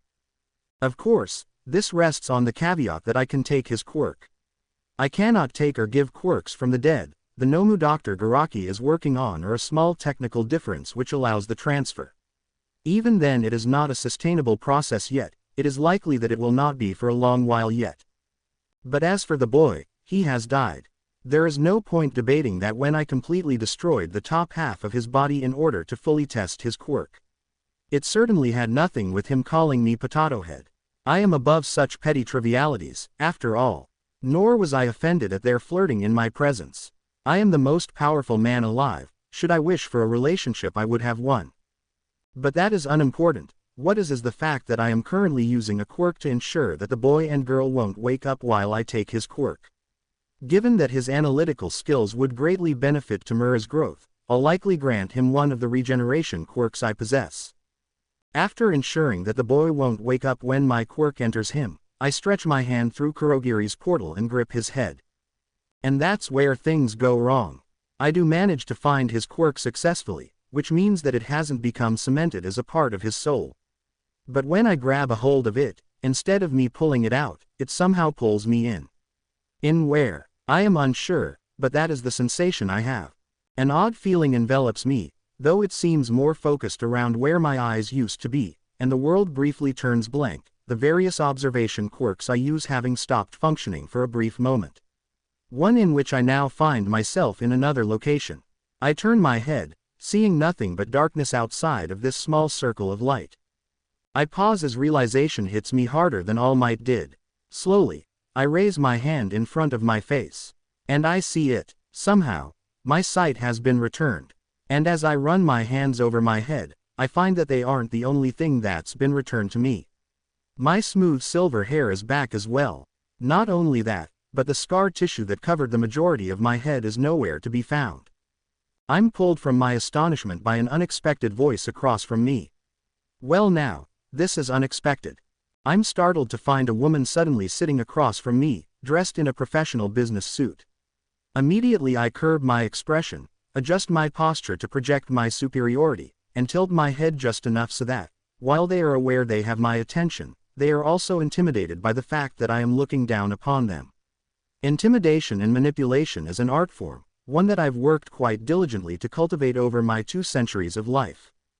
Contrary to my expectations, she does not react to my sudden change in pressure, seemingly unaffected. Deciding to test her more, I utilize a quirk I obtained that enhances negative emotions such as fear or hate. Or at least, that is what I intend to do. Confused, I look down at my chest as the quirk fails to activate. I try again, obtaining the same result. Perhaps the woman is preventing its activation, similar to Eraserhead's quirk. But then who was the one to bring me to this place? She coughs, drawing my attention back to her. As I was saying, normally mortals are assigned their handlers at birth, and as such are incapable of falling under the jurisdiction of another. But it appears that the boy's quirk has managed to supersede the proper channels. With the mention of a quirk, I realize what is happening, though I find it difficult to believe. So then, this is the afterlife. But she does not confirm it, instead her response is the slightest of shrugs. While not entirely accurate, I have no interest in explaining this process once again. More to the point, this is quite the rare treat that has landed on my desk. She smiles, but it's no ordinary smile. While I honed my villainous smile to induce an optimal sense of inferiority in those who are faced with it, hers is a disturbing thing that cuts her face in half. The top half of her head swings open and a long, scaly tongue shoots out, piercing my chest before I can react. But there is no blood. I am uninjured. It zips back into her mouth as quickly as it exited and her head swings back to normal. Now frowning, she rubs her cheeks with her hands. That is quite an unpleasant experience. I am very glad that I rarely am assigned those who require using it. Though it seems that it was ineffective this time. Another discrepancy the boy's quirk has caused. It takes much more effort than it usually does to keep my emotions in check. I have no clue as to what just occurred, but I am fully aware that had it succeeded, it would not have ended well for me. But I shall not allow my panic to show. That was quite an unusual quirk. Given how I seem unable to use my own, I am quite curious about it. My observation is quickly rebutted, however. That was no quirk, simply a tool assigned to each of us handlers to deal with troublesome mortals who try to escape from what is in store for them. It is quite amusing. They do not realize that even those who we deem fit to punish have a better fate than the ones who touch the darkness. I cast a wary glance around us, put on guard at her words. But alas, there is nothing I am able to do about it now. Instead I clear my throat. And I am unable to use any of my quirks because. The reason for that is twofold. She holds up a finger. 1. Quirks that are not mutations are unable to be utilized here. Even if they seem to break the laws of physics, they are still things of the mortal realm. This is not the mortal realm. A second finger joins the first. Second. They are not your quirks. You are aware of how quirks reside in both the body and the soul. It's not a question. She seems aware of my own interest in the subject, which has led to my plan for Tamura Shigaraki should he fail to meet my expectations. Still though, it is only polite to respond, so after I give a nod she continues. Here, souls usually are unable to interact with any except their handler, and since quirks are connected to souls, the quirks, as well as the connected soul, are with their respective handlers. I finish, a slight worry making its way into my voice. One that's easily picked up on by the strange being in front of me. Do not worry, each of the quirks you've collected are tethered to your own soul. So the only ones you will lose upon returning will be those whose connection has frayed. In other words, those you have not utilized for more than 10 years. While frustrating to lose any of the quirks I've collected, it is much preferable to losing all of them. I am simply satisfied to lose only that which I have not needed since before my battle with All Might. Still though, she continues, I would recommend not trying to steal the boy's quirk. It appears that any who touch it will be sent here, to me rather than their proper handlers. I see, so I am incapable of taking the quirk for myself. That is correct, though even if you were able to take it, the boy returns here every time he dies. Eventually one of the higher-ups would develop a way to counter its protection and force his stay. There is simply no benefit to doing so for a simple snack. A snack? I question, confused at the sudden turn of conversation. Frowning, she taps an hourglass on the desk. That is correct. You see, we handlers and our supervisors require sustenance just as you mortals do. But for us, that sustenance comes in the form of a mortal's memories. Their personalities, everything that made them during their lives. And once they have all been consumed, they are returned to the mortal realm to repeat the process. Interesting. So there is no true afterlife, eternal bliss versus eternal damnation. I cannot help but find that amusing. I suppose I will not be meeting all those I killed in hell like they claimed. As I said, I will not be explaining that. Though as it appears we are running out of time, I will leave you with a word of advice. Your soul will become fractured if you continue with your plan for Tenko Shimura, or Tamura Shigaraki as you named him. This means that your handler, who absolutely hates you, by the way, will be able to force you to suffer twice before your soul is returned to the mortal realm. And they in particular have a rather large mean streak. She looks up and I follow her gaze. Above us are what look like countless shooting stars, rapidly falling towards us. She speaks again, her words having gravitas as well as the familiar tone of a manipulator trying to get what they want. But given that you've somehow managed to encounter a different handler, despite that not supposed to be possible, there is an alternative. She meets my eyes and I feel a chill run down my spine. Give up on your dreams of immortality and world domination. Care for your charges. Treat them as your children rather than pawns. Do this, and when the time comes I will be able to claim your soul and make the process for consuming your life's experiences neutral. I chuckle as the lights above grow brighter. Neutral. That is a rather interesting offer. She shrugs. I will not make your stay unpleasant, but neither will I work to make it pleasant. I will allow you to roam free in the space where I send mortals assigned to me. You do not need to tell me your answer now, I will know based on how you live the remainder of your life.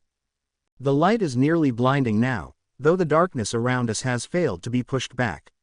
I glance up and see a multitude of people falling towards me, all with furious expressions on their faces. Ah, the quirks I've stolen, I idly remark. Before they meet me and presumably send me back to the waking world, the woman says something that manages to break my composure. Oh, and do not inform the boy of this event, neither of what we've spoken of nor that you attempted to steal his quirk. Should you do so, you will suffer unimaginable horrors the likes of which even your assigned handler would cower from. Goodbye, Seto Shigaraki, I hope to see you again. The quirks slam into me and I am once again engulfed in nothingness. Once it clears I am back in my chair, my hand touching the boy's head. It appears that no time has passed at all since I've been gone. I withdraw my shaking hand, idly dismissing Kurogiri to rest as I do so. Once he is gone I bring it up to my breathing mask, gripping hard enough that I can feel the glass fracture. Though that is a negligent detail given I can quickly repair it with a quirk. No, there is something far more important. Seto Shigaraki, somehow, that woman knew my name. I had long cast it aside when I decided to follow the path of a demon lord as inspired by the manga I read. But more than that, after I'd taken the mantle of my quirk, all for one, I'd forgotten it. It has been 170 years since I have heard that name, and the memory of that time flows through my mind. I stand atop a skyscraper, facing Yoichi Shigaraki, my brother who is dressed in a torn patchwork outfit that is meant to symbolize hope, justice, and all that those with naive ideals extol. He glares at me with such anger, but of course he does. For this is the last building standing in what was once the most populous city in Japan. Now it lies in ruins, the battles between both our forces having left a desolate hellscape behind. It is something that neither of us wanted. I wished to rule the city, while Yoichi wished for it to be a place of peace where people could follow their dreams. Of course, he does not approve of my own dream, so it would never welcome me. This is what he fails to understand. No matter what lengths he goes to, there will always be villains who seek to control or kill others. Under my rule, all would know who those people are and avoid them. Or perhaps I will establish a sort of Colosseum, such as the ancient Romans did where one's bloodthirst could be slackened. But I'm pulled from my plans by my brother's words. Are you happy now, brother? Now that you've slaughtered a city, are you happy? I sigh, having long accepted our fate. Neither of us will stop the pursuit of our dreams, each that opposes the other on a fundamental level. One of us will have to die, and I have no intention of being the one to do it. This was never my intention, brother. Had your allies not ambushed my own forces, this city would have lived on under my rule. You are just as responsible for this as I am. I see in his eyes that he does not believe me, but of course. While I admired the demon lords in stories growing up, he always admired the heroes who would bring them down. I suppose keeping him locked away to avoid getting killed in my inevitable conflict with the world only reinforced his view. But it matters not, for you will fall here, and I will be reclaiming the quirk I'd given you. I raise a hand, the slightest pang going through my heart knowing that he will die here, that we will never reconcile. But it is quickly banished by his laughter. It is a laugh full of mockery, one that I never expected to hear from him. Did you know, brother, that I had a quirk? Shock flows through me, but he continues without waiting for a response. You have the ability to take quirks from others. I had the ability to give my own. Had, I question sharply. He nods happily, attention leaving his shoulders. That's right, had. I've passed it on now. Just as they will pass it on. And it will continue to be passed on until you are defeated. He turns away from me, stepping to the ledge in order to look out over the burning city with a sad expression before turning back with his arms spread. There will always be a hero to defeat the demon lord, Seto. We both know this to be true. But now, I'm tired, so just promise me one thing. My throat tightens, and an unpleasant feeling grows in my stomach. What, Yoichi? He smiles. The world will always need heroes. Even if they don't make an attempt on the final boss, the people need protection. So make sure they have them. And he lets himself fall backwards with a smug grin on his face. I could have stopped him. I could have used any number of quirks to fly down while he fell and stop him. I could have saved him. Instead, I decided to honor his last wish. A world of heroes, ruled by a demon lord. One among them will rise to fight while the others keep his kingdom safe. He always did do all the side quests in his games. It's been about a week since Himi and I have joined the league, and I've been stuck on a certain question she asked me. Even now, while I'm training with one of the people AFO hired to boost my combat capabilities. I jump back, dodging the bumper that would have launched me into the wall. I know from experience that it would have at least cracked a rib. At least I still would have been able to fight. If they'd gone for my head it would have snapped my neck and killed me. I also know this from experience. This trainer has a quirk that's apparently often compared to pinball machines. They can transform their arms into something similar to the bumpers that the ball bounces off of. And just like those bumpers, they'll launch back whatever they hit with a sizable force, which is further enhanced by the size difference. This trainer is supposedly training me to help deal with quirks that only affect a person's body, which basically means that I have to hit them before they hit me. So dodging and quick attacks. And since they don't have to hold back in fear of killing their student, well, permanently at least, I'm told that I'm progressing at an impressive rate. Of course, that doesn't help if I'm distracted, as shown by my now broken arm. Still though, I managed to twist it so they missed the elbow they were aiming at, so I can count that as a minor win. But instead of pressing the attack, they stop. Okay, what's on your mind? They question me. It's clear that something's bothering you, and if it gets you killed here I won't be able to enjoy my break in peace. I sigh. The guy training me really enjoys the fact that he'll get long breaks every time he manages to kill me, but for some reason he won't be satisfied unless he earns them. I guess an outside distraction means he didn't earn it. Well, now that my girlfriend, I blush at calling him my girlfriend, it just gives me a warm fuzzy feeling inside. Or it could be internal bleeding. Either works. And I have joined a villain organization. She decided that I should choose a villain name. I've been having a hard time deciding. They nod in understanding, which makes me relieved that I'm not overthinking it. It's good not to rush it. There's a lot to be said for a name. For heroes, it's supposed to give people hope. For villains, to inspire fear. Though if you go for something too ostentatious you'll probably be turned into a joke by the internet. Especially if you don't manage to live up to it. I nod, remembering one villain who called themselves Ultimate Arsenal of Unlimited Weapons. Admittedly their quirk was good, being able to conjure any kind of weapon into their hand with a gesture. The downside was that it was just the weapon, and they could only conjure one thing for each hand. And they couldn't go farther than 10 feet away from them or they disappeared. So guns weren't really useful, and any kind of bomb would have ended up hurting them as well. Really, they were a low-tier villain who relied on intimidation and bluffs to rob banks and scare away low-ranked heroes. When a hero with the guts to actually stand up to them confronted them, they got beat super easily. Apparently they hadn't even been training to use the weapons that would have been useful in close quarters. Anyways, with the truth of their quirk revealed, the internet was quick to mock them. From editing videos to make fun of their quick loss to a rookie hero, to memeing their quirk and name, nothing was forbidden. I won't go into details, but let's just say that they couldn't bear the shame of what people photoshopped them summoning and killed themselves in prison. And that's just one example of naming gone wrong. There are plenty of times villains have literally been laughed into submission by civilians after saying their name. Usually they're practically begging the police to take them away in those cases. I'm pulled away from the potential problems the wrong villain name could cause me when he continues talking. Of course, you could always go simple. Like me, my quirk treats whatever I hit with it like a pinball, so that's what I decided to call myself. Pinball. He chuckles. Doesn't hurt that it's fun when heroes expect me to be the pinball only to find out that it's them. Anyways, you could always base your name off your appearance if you have a certain look you always wear. Or even whatever fighting style you use. Maybe use jump or bounce in your name since you're always jumping around. Jumping, or maybe hopping, something about that tickles my brain, but what is it? As I think about why it seems familiar, my eyes are drawn to my jacket hanging by the door. Specifically on the hood, where the ears trail down. Suddenly, I nod, startling my instructor.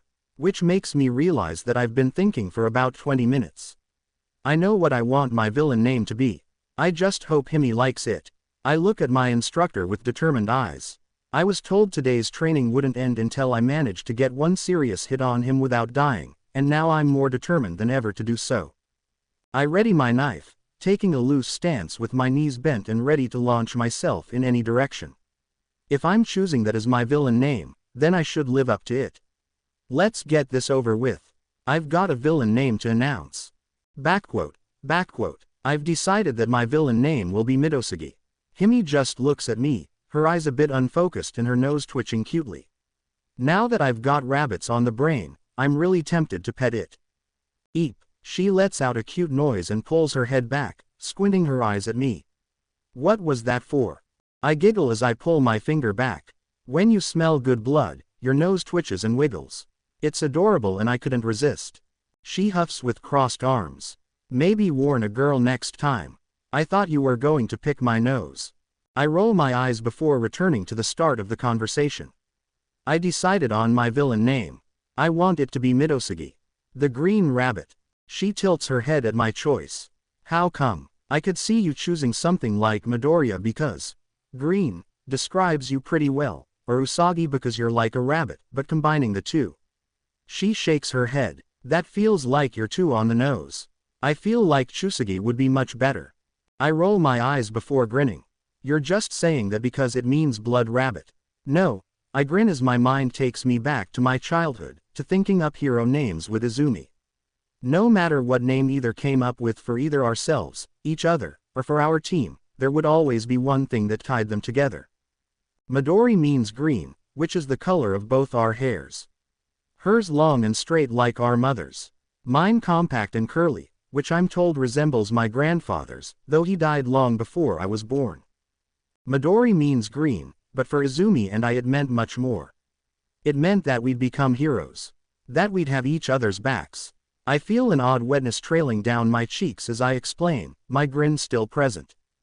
Midori meant that no matter what happened, we'd always be tied together in both of us being green. So now, my hands clench into fists as my grin turns into a snarl. Now she'll know that no matter what happens in the future, no matter what she manages to accomplish, she'll know that she is connected to a villain. One that she helped to make. I feel Himi wrap her arms around me and I cry into her hair, sobs racking through me. I don't know why I'm crying. I hate her. I hate my parents. I hate Kachan. I hate all of the people at my school who tortured me. I hate the neighbors who would throw bottles at me. So why? Feeling me start to shake, Himi bites into my neck to suck my blood. But it's not enough to calm me down this time. I'm too confused, too angry. I don't know what I'm feeling. My emotions are whirling inside me like a hurricane, battering my insides as they battle to make themselves known. The question was a whisper, but now it's ripped from my throat like a gong, filling the room and bursting into the hallway through the open door. Why do I miss her? It's stupid. I makes no sense. I hate her, but I miss her. Why? With each word, my screams die down more and more until they're back to a whisper. The last words before I'm engulfed in the darkness of blissful unconsciousness, barely a breath in her ear. Why do I still think of her as my sister? Backquote. 2 days after I wouldn't say breakdown, but unloading of my emotions in a loud and dramatic fashion, I find Himi missing and training cancelled for the day. It's weird since I've had training every day since we've gotten here, so the sudden change is making me nervous. More than that, Shigaraki invited me to play video games with him, but he hasn't tried to kill me a single time. Not even when I blue shelled him in Mario Kart. There is something going on today and I don't know what. Thankfully the weird day is almost over, but as I sit down at the bar to eat a bowl of katsudon, one can't help but be disappointed that Himi hasn't been around. I don't think I've ever gone a full day without seeing her ever since we met. The fact that she hasn't been around at all today is making me worried that she's getting tired of me. Who am I kidding? She probably is. I'm me, after all. The whole reason she originally stayed with me is because she likes how my blood tastes. Did she find someone else whose blood tastes like cinnamon rolls? Is she going to replace me? Maybe she found someone who tastes better, or she's just tired of cinnamon rolls. I know that people get tired of eating the same thing over and over again, so it's not hard to believe that she's not all that interested in cinnamon rolls anymore. Not to mention thunk. Ow. I turn around with a happy smile on my face, which turns into a laugh at seeing a familiar frying pan in the hand of an overly muscled white-haired man. It looks like a toy in Himi's hands already, but now it's practically lost in her palms. They roll their eyes before their skin starts to slough off, though the oversized clothing remains, meaning that she probably took them off the guy for some reason. Not that I'm complaining, the loose clothes hanging off her petite frame is quite the sight. Not that I get to enjoy it much, since I'm slapped in the face with a frame holding a piece of paper.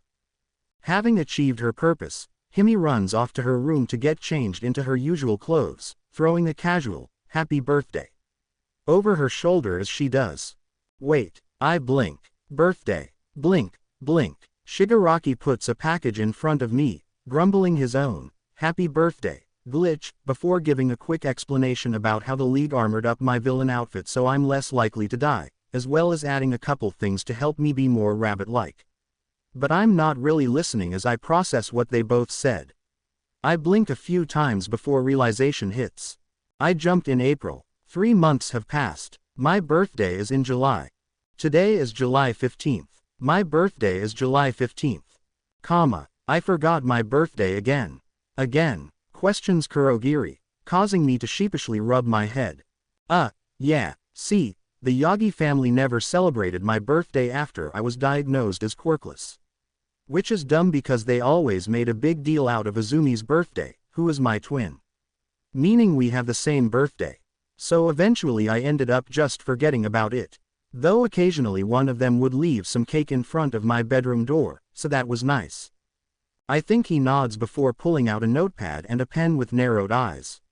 Remind me, what is the location of your previous residence?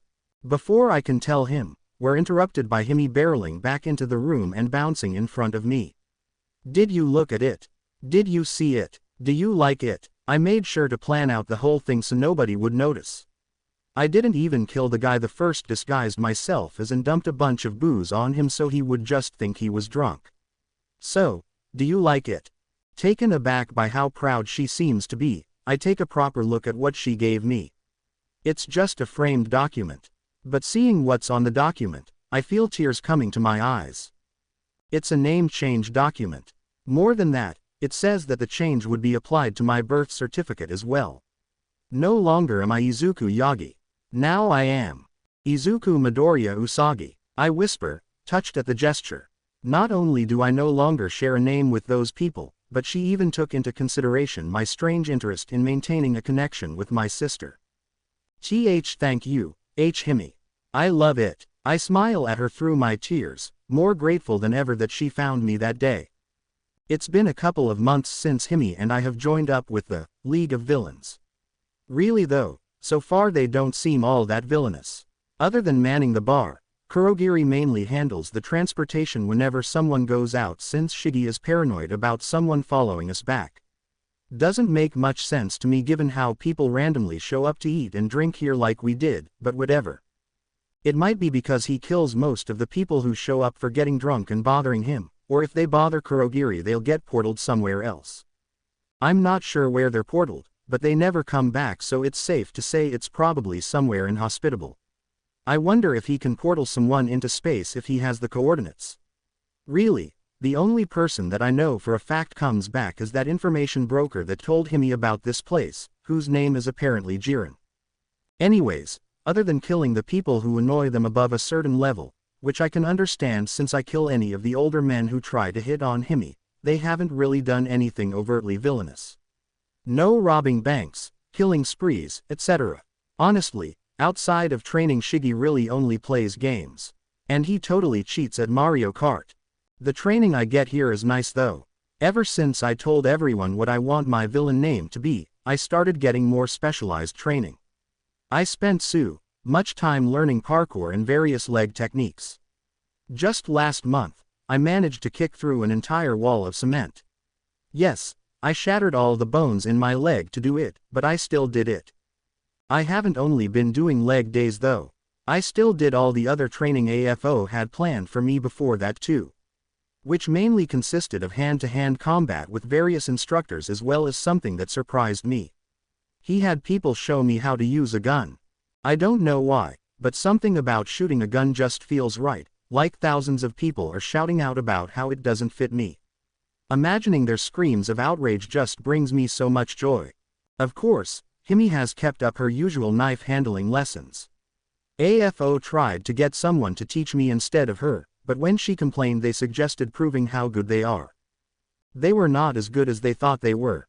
Anyways, Himi stayed on as my knife teacher, though her lessons mainly amount to her stabbing, trying to stab me and having me study her movements. There's no denying her skill like that dead guy tried to do, but everything she knows comes to her like an instinct. To her, knives are a natural extension of her hands. It actually gave me an idea on what to do for her birthday present, and I'm really excited to give it to her today.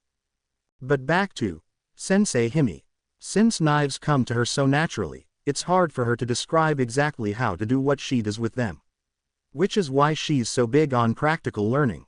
Sure, I'm basically training with her in my underwear because Shiggy complained about how inconvenient it is to keep replacing the clothes she cuts up. And sometimes she gets overly excited by all the blood and drains me dry. But now my knife skills are awesome.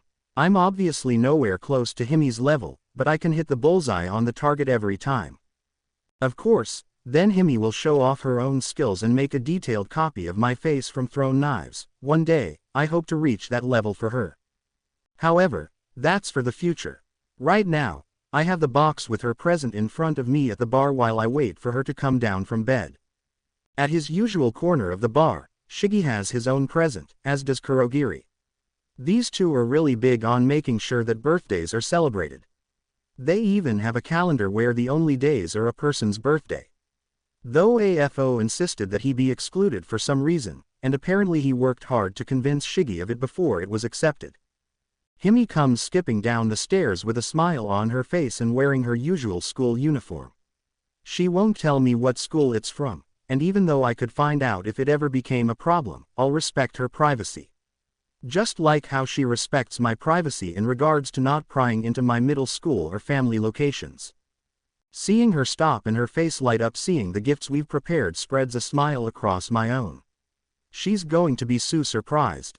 Happy birthday, crazy. Shiggy grumbles in his usual grumpy tone. She ignores his own nickname for her, instead just giggling as she gives her usual reply to it. Don't you know, Shiggy, we're all crazy here. She jumps at him and gives him a hug, letting go to avoid the hand that tries to grab her arm. With a spin she picks up his gift, which makes me a bit sad since she didn't choose to open mine first. But I take solace in the fact that she'll love mine. Opening up Shiggy's, she squeals in delight as she pulls out a long thin knife, the almost non-existent edge more than made up for by the clearly deadly tip. It's so sharp that you can see light coming off of its tip. It's called a stiletto, made especially for stabbing and reinforced with a quirk to make sure the tip can puncture through anything. Anything, she asks before stabbing it down into the bar, much to Kurogiri's dismay. Hey, I'll have you know that this is not easily repaired. Sorry, Jiri. Himi absently apologizes as she inspects both the tip and the hole in the bar. It went in super easily, so she shouldn't have any problem when it comes to people. Maybe it can even get through hardening quirks. Thanks is crusty, I love it. He growls at the use of that nickname, but it's not one of the worst we've given him so he just grumbles under his breath. Next she opens Kurogiri's gift, and pulls out a pretty knife sharpener colored blood red. I know how much you enjoy doing maintenance on your blades, so I avoided the electric sharpeners. This is one of the best available. After a few moments spent examining it she nods in satisfaction before giving him a smile. You're absolutely right. Those electric or automatic things just can't get them right. My babies need a personal touch. Kurogiri nods, I think, as the corners of his eyes turn up. It brings me joy to know that you are pleased. Another smile and she finally turns to me, making my heart beat a bit faster. Accepting the box, she opens it with a smile. One that remains even as she tilts her head in confusion. What she pulls out resembles a glove. Just, without the glove part. Instead, it's more of a frame of metal that goes over her hand. And where the fingers are, there are instead claws that extend a bit past her fingers into a deadly point with a slight gleam. There was no way I was going to let Shigi be the only one who has their present be reinforced with a quirk. Hesitantly, she puts it on. Despite the appearance, it's actually pretty simple. Just slide your hand into the wrist part and follow where the fingers go. It fits her hand perfectly, and a quick flex of her fingers causes the claws to retract so she doesn't have to worry about cutting herself on them when she isn't using them. Excited, I begin to explain. Since you're so natural at using knives, and your eyes are cat-like, I thought that you would enjoy having the equivalent of knives being strapped to your fingers. As you saw, just flex your hand to have the claws either retract or extend. It also has the same enhancement as the stiletto Shigi gave you. The best part is that you can just pass it off as a hand brace when the claws aren't out. She twists her hand, looking at it from all angles with a tilted head. She flexes her hand a few times and watches as the claws come out then go back in. After tapping her chin with one of the claws, showing how natural they feel to her, she nods. I like them, but they're going to take some getting used to, especially with how I use my knives. I nod enthusiastically. Obviously I knew that there was no way she would just abandon the rest of her knives, which is why I had it made so the claws can retract. They're not a replacement, but a guarantee that even if she were to somehow throw all her knives she would still have a weapon. And then a rare occurrence happens, AFO speaks from the TV. Then I suppose it is a good thing that it's time for Usagi to make his debut. Join him, and you may get to practice with your new weapons.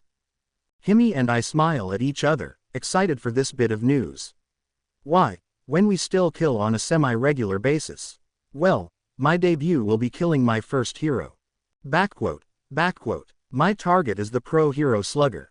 His quirk is some kind of homing effect on the things that he throws, making sure that they always hit his target.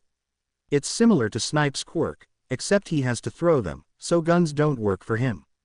But his support item, which resembles a large green mechanical glove that stretches up his left arm, lets him throw things farther than he normally could. He's a pretty low-ranking hero, but he excels in minimizing damage to the area since he doesn't miss and has a ton of restraining items designed to look like baseballs. Of course, as I look down on him from the rooftop as he walks through a nearly empty street with his only sidekick, I know that his capturing skills won't mean anything when it comes to a surprise attack. Exchanging a quick glance with Himi, we both nod. She uses her new claws to climb down silently, the claws sliding through the stone with barely a sound. That's a really good reinforcement. Maybe I should get some of my weapons the same. But that's for later. While Himi climbs down to follow them from below, I continue to follow them from above. Once they're finally alone on the street, it's time to strike. Living up to my name, I jump down from the rooftop on top of the hero. He cries out in shock, and then pain when his shoulders crack under my feet. Landing on people from a rooftop jump does not end well for them. Luckily for him, the pain in his shoulders won't last very long. I bring my knife down, driving it through the back of his head in one smooth motion. As his body finishes collapsing under me, I roll off and spring to my feet, turning to Himi's fun. And judging by the bloody smile on her face as she holds the sidekick's heart in her hand, I know that she had a lot of fun. Even if it didn't last very long. It's a bit hard to tell under the blood on her face, but when she looks at me she blushes. Okay, I like this a lot more than I thought I would. So much blood. I chuckle as I pull up Slugger's shirt, revealing his back and get to work on what I want to use as my calling card.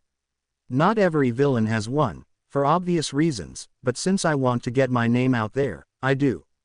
I knew you would like it. They just fit you perfectly. On his back I carve out a few words, ignoring the blood that splatters onto my mask and jacket.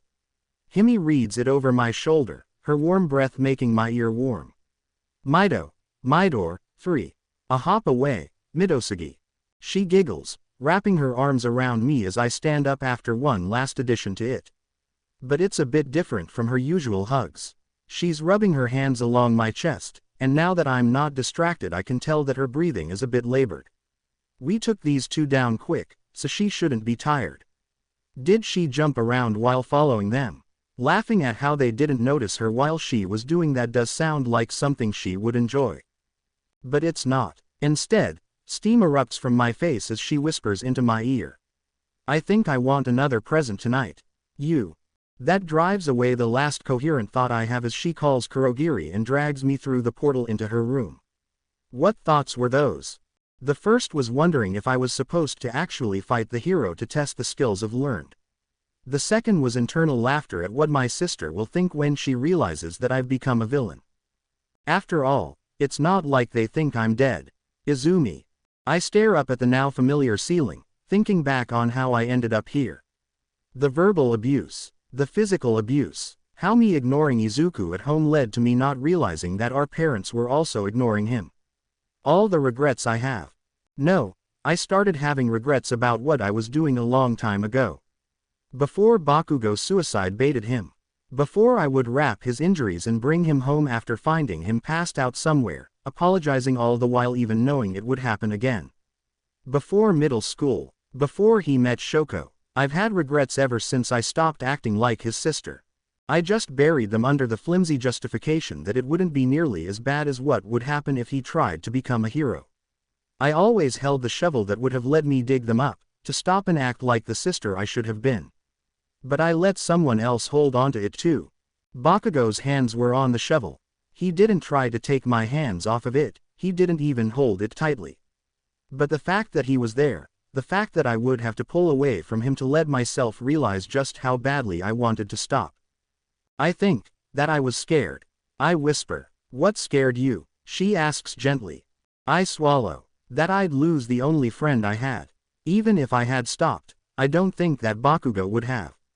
He might have even started doing worse to him. I let out a self-deprecating snort at the thought.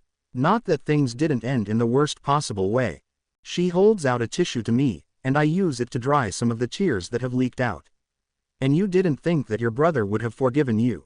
It's not a question, but I nod all the same. Things had gotten bad. Even though you helped me come clean with the detective about everything we did to him, I don't think they really understand. Even my parents, when I told them about him covering up the scars we gave him, they just told me that it's okay. I accept another tissue and hold both of them against my eyes as the tears won't stop. They acted like it wasn't my fault. Like I wasn't one of the biggest reasons he jumped. Like he wouldn't have blamed me. Would he? I choke out a laugh as the tissues are overwhelmed, a stream of tears now flowing steadily past them. That's the worst part. He wasn't the type of person to hate others. No matter what we did to him, he'd never look angry. Just sad. Any time I saw him when he wasn't with Shoko he was sad. I'm the reason he was always sad. My breathing starts to come in quick bursts, the now familiar signs of me starting to hyperventilate being curbed when my therapist places her hand on my own. A calm feeling flows up my arm and to my chest, slowly returning my breathing to normal. I swallow back the bile that wanted to come out. Something that the trash can next to me can attest is also something that's become familiar. Thank you, I whisper. Of course, Izumi, I'm here so you can come to terms with everything and heal. It's a bit hard to do that with the smell of vomit though, which is why I'm glad you agreed to allow my quirk to be used in our sessions. I don't look at her, still just staring at the ceiling, but I can hear the smile in her slightly joking tone. Her quirk, calming touch, does exactly what it's named for. When she touches someone, she can send them feelings of calmness. It's not strong though, so if other feelings are strong enough it can be fought off. Hence the can. I take a deep breath, letting it out slowly as I recenter myself. Okay, I can continue. I swallow. I don't think he would have hated me. At least, not until that day. But he also never would have given up on his dream. I would know. A small sardonic smile appears, one that disappears as I continue. But when things got to be too much for him, when the hero he admired the most told him his dream was unattainable, the brother I knew wasn't capable of hating anybody, but the one who jumped, I think that he deserved to stop holding himself back, to let himself hate the people who put him there. I finally look away from the ceiling, meeting my therapist's hazel eyes with my blue ones. So yes, I think that he would have blamed me. He would have blamed all of us. And I'm glad he did. None of them are casting blame, even though we all deserve it. So the thought of him blaming us from wherever he ended up makes me happy. He doesn't need to hold himself back anymore. She's silent, casting a quick glance at the clock to gauge the time. She's not wondering how much longer I'm here, or rather, she is, but not in the way most people would. She's not thinking of when she can go home, but which of my issues she can address in the time we have left. She has a hero's heart, always wanting to help. Just like Izuku. She sighs, seeing that we're just about out of time for the day. Still though, she's kind enough to send me off with some last bit of advice as I stand. You are trying to change for the better. You are making progress. I think that he'd be proud of how far you've come from who you were when you first walked in here. I smile sadly as I drop the tissues in the trash can. As I pull my jacket from the rack next to the door, I whisper, too bad he isn't here to say that himself. I'm gone before she can respond, not that I want her to. I deserve to feel like this, I deserve to suffer just like he did. But I'm a coward, I think, as I make my way to the place I'm doing my community service at. If I wasn't, then I'd be making sure I feel the same things he felt every day for years. Thoughts of how I should have been better, of how he deserved better than someone like me swirl in my head, and before I know it, I'm at Trash Beach. It's the nickname everybody gave it since it basically became a landfill. But I've definitely made some progress. I look on at the section of the beach I've managed to get clean with some pride, my mood lifting just a bit. I'm glad that Dad managed to get this place to count for my community service. Once it's clean, it's going to be beautiful. Speaking of Dad, I can see him in his normal form over by the dock. I send him a wave which he returns. He sits on his chair as he watches me clean, shouting suggestions while he does. Things have changed since that day, and it only got worse when I helped bring everything to light. The house is a lot quieter, and our meals that were once filled with lively conversation are now eaten in silence. Mom tries to get us talking while we eat, but it rarely lasts long. Honestly, while what happened clearly affected Dad and me, it feels like she hasn't been affected at all. I hate it. Bakugo is another person who hasn't changed, though his situation has, from the way his mom tells it when she comes over. Apparently Masaru isn't letting either him or Auntie curse in the house anymore, though he hasn't been able to do anything for either of their shouting.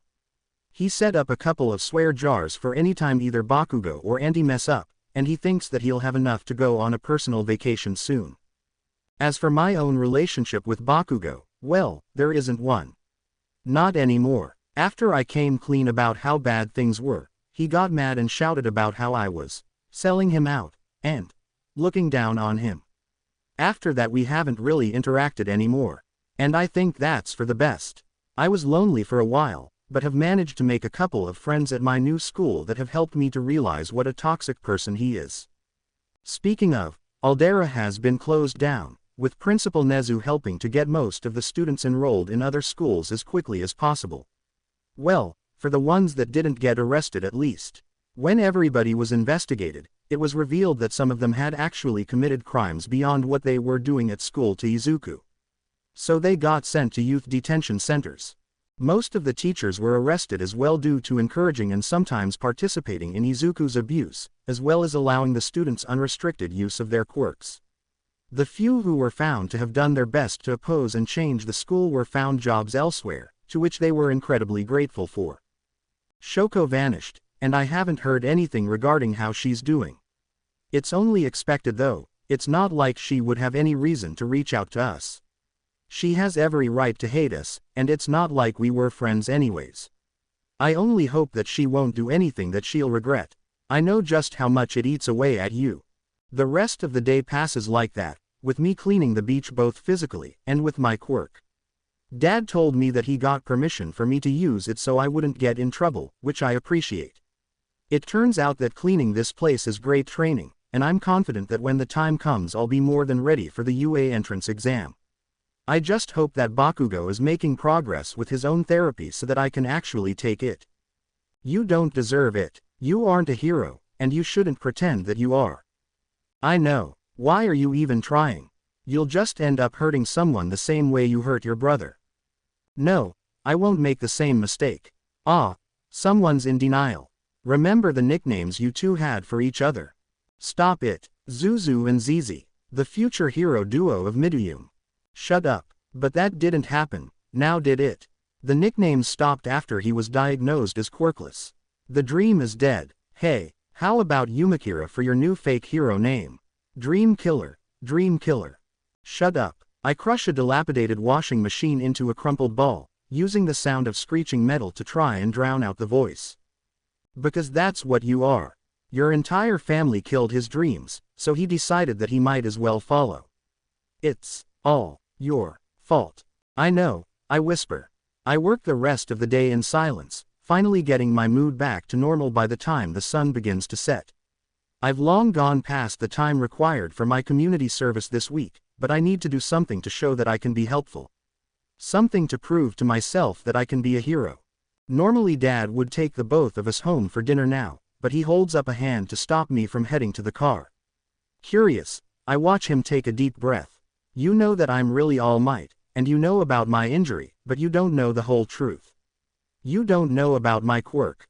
I breathe in sharply, my eyes going wide. Even after he revealed himself as All Might, and a month later Mom told me the truth about her quirk and being cufflinked. But even then, Dad never talked about his quirk, always seeming sad whenever it was brought up. My quirk's name is one for all, and it's special among all other quirks. I hold back the urge to roll my eyes. No two quirks are exactly the same, so of course it's special. All quirks are special, but when he continues, I feel as if someone poured a pool's worth of cold water on me. I shiver, I freeze, my entire body stiffens in shock. My quirk can be passed down to someone else, outside of them simply being born with it. I can transfer my quirk to someone else. I say nothing, my mind racing. My thoughts jumbled into a ball with nothing making sense. Only for them all to crumple at his next words. I want you to inherit my quirk, he says as he goes into his All Might form and plucks a hair from his head. Eat this, and the power of the number one hero will be yours. I don't reach out for it. I don't move at all, my face shadowed as I stare at the ground. After 5 minutes, he clears his throat and prompts me with the hand still holding it, wanting me to take it. Finally, I move, my hands clench into fists, I wrap them in my telekinetic power, a new trick I've managed to do to reinforce my body and swing upwards. My fist buries itself in my father's gut, going deeper than it should do to him, missing some of his internal organs. But I'm too pissed to think about that. As he drops to his knees, reverting to his normal form with an expulsion of blood, I growl at him, my eyes literally glowing with rage. You've had a quirk that can be passed on this entire time. And you didn't think to give it to your quirkless son. Or even mention that it's a fucking option. He struggles to his feet, one arm across his stomach as he tries to stammer out a reply. I talk over the pathetic attempts at justifying himself. Do you not realize how much you could have prevented if we had known? He wouldn't have been bullied. I wouldn't have bullied him. He could have been a hero. Why the hell would you not tell us this? He swallows, clearing the blood dribbling down his chin with his sleeve. I didn't want him to end up like me. You've seen my injury. I didn't want to have to see him suffer the same way.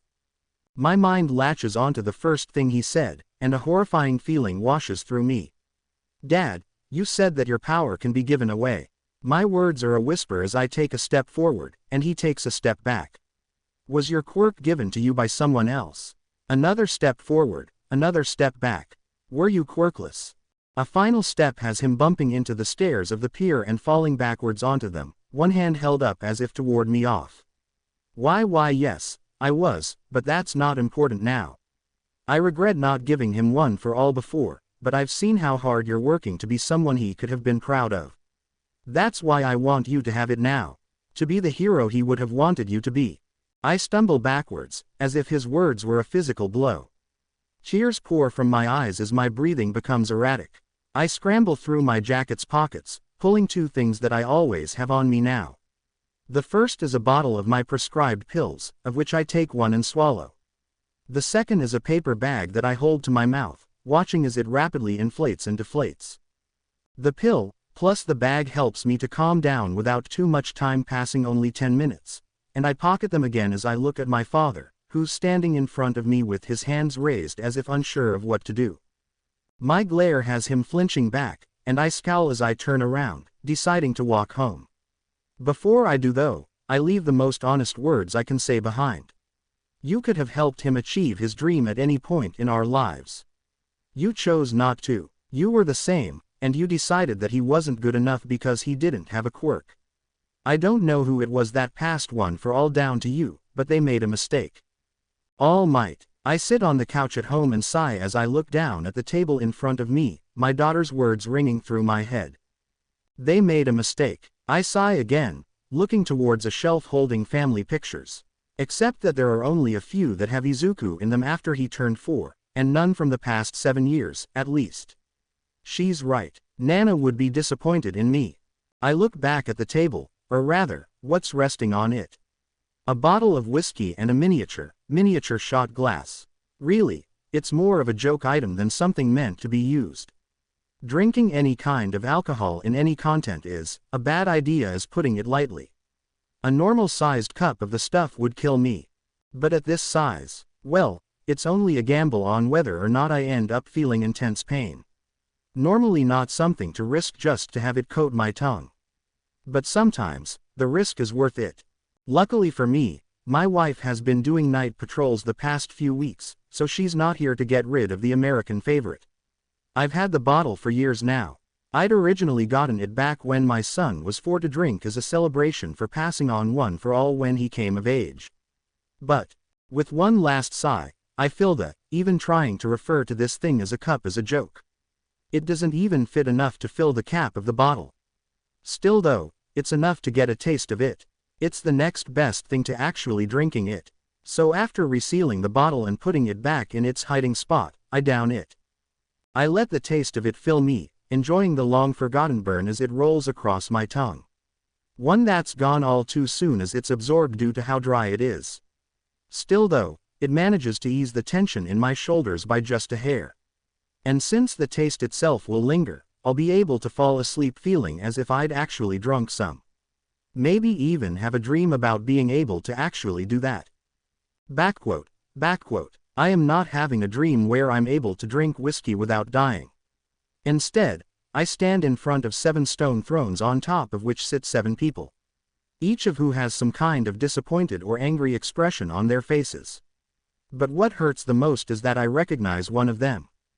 My teacher, my mentor, the person who believed in me to carry on her legacy. Nana Shimura. Her face is shadowed by her hair, but the abject disappointment and twist of her lips tells me all that I need to know. Whatever I'm doing here, wherever here is, it's not good. The first to speak is the person in the center, a skinny man with mop-like, scraggly white hair. Toshinori Yagi, also known as All Might, the symbol of peace. You had the chance to pass on one for all to a worthy successor. One who, like you, desperately wanted to help people with all their heart. Even if they had no quirk of their own. But instead, you told them to give up. That they didn't have enough power to accomplish their dream. A man with a large scar across the center of his face scowls at me. Though I'm taken off guard by his resemblance to young Bakugo, I try to defend myself, but it's like I can't open my mouth, can't move. A man whose jacket covers the lower half of his face is the next to speak. We can all see through your eyes, so we can see all that which you see. Even if you don't realize you're seeing it. I gulp, knowing what that means. They've seen how Izuku was treated his whole life, including the neglect. You acknowledge the growth your daughter has gone through, and attempted to name her your successor. Though her past actions are reprehensible, we were willing to accept it.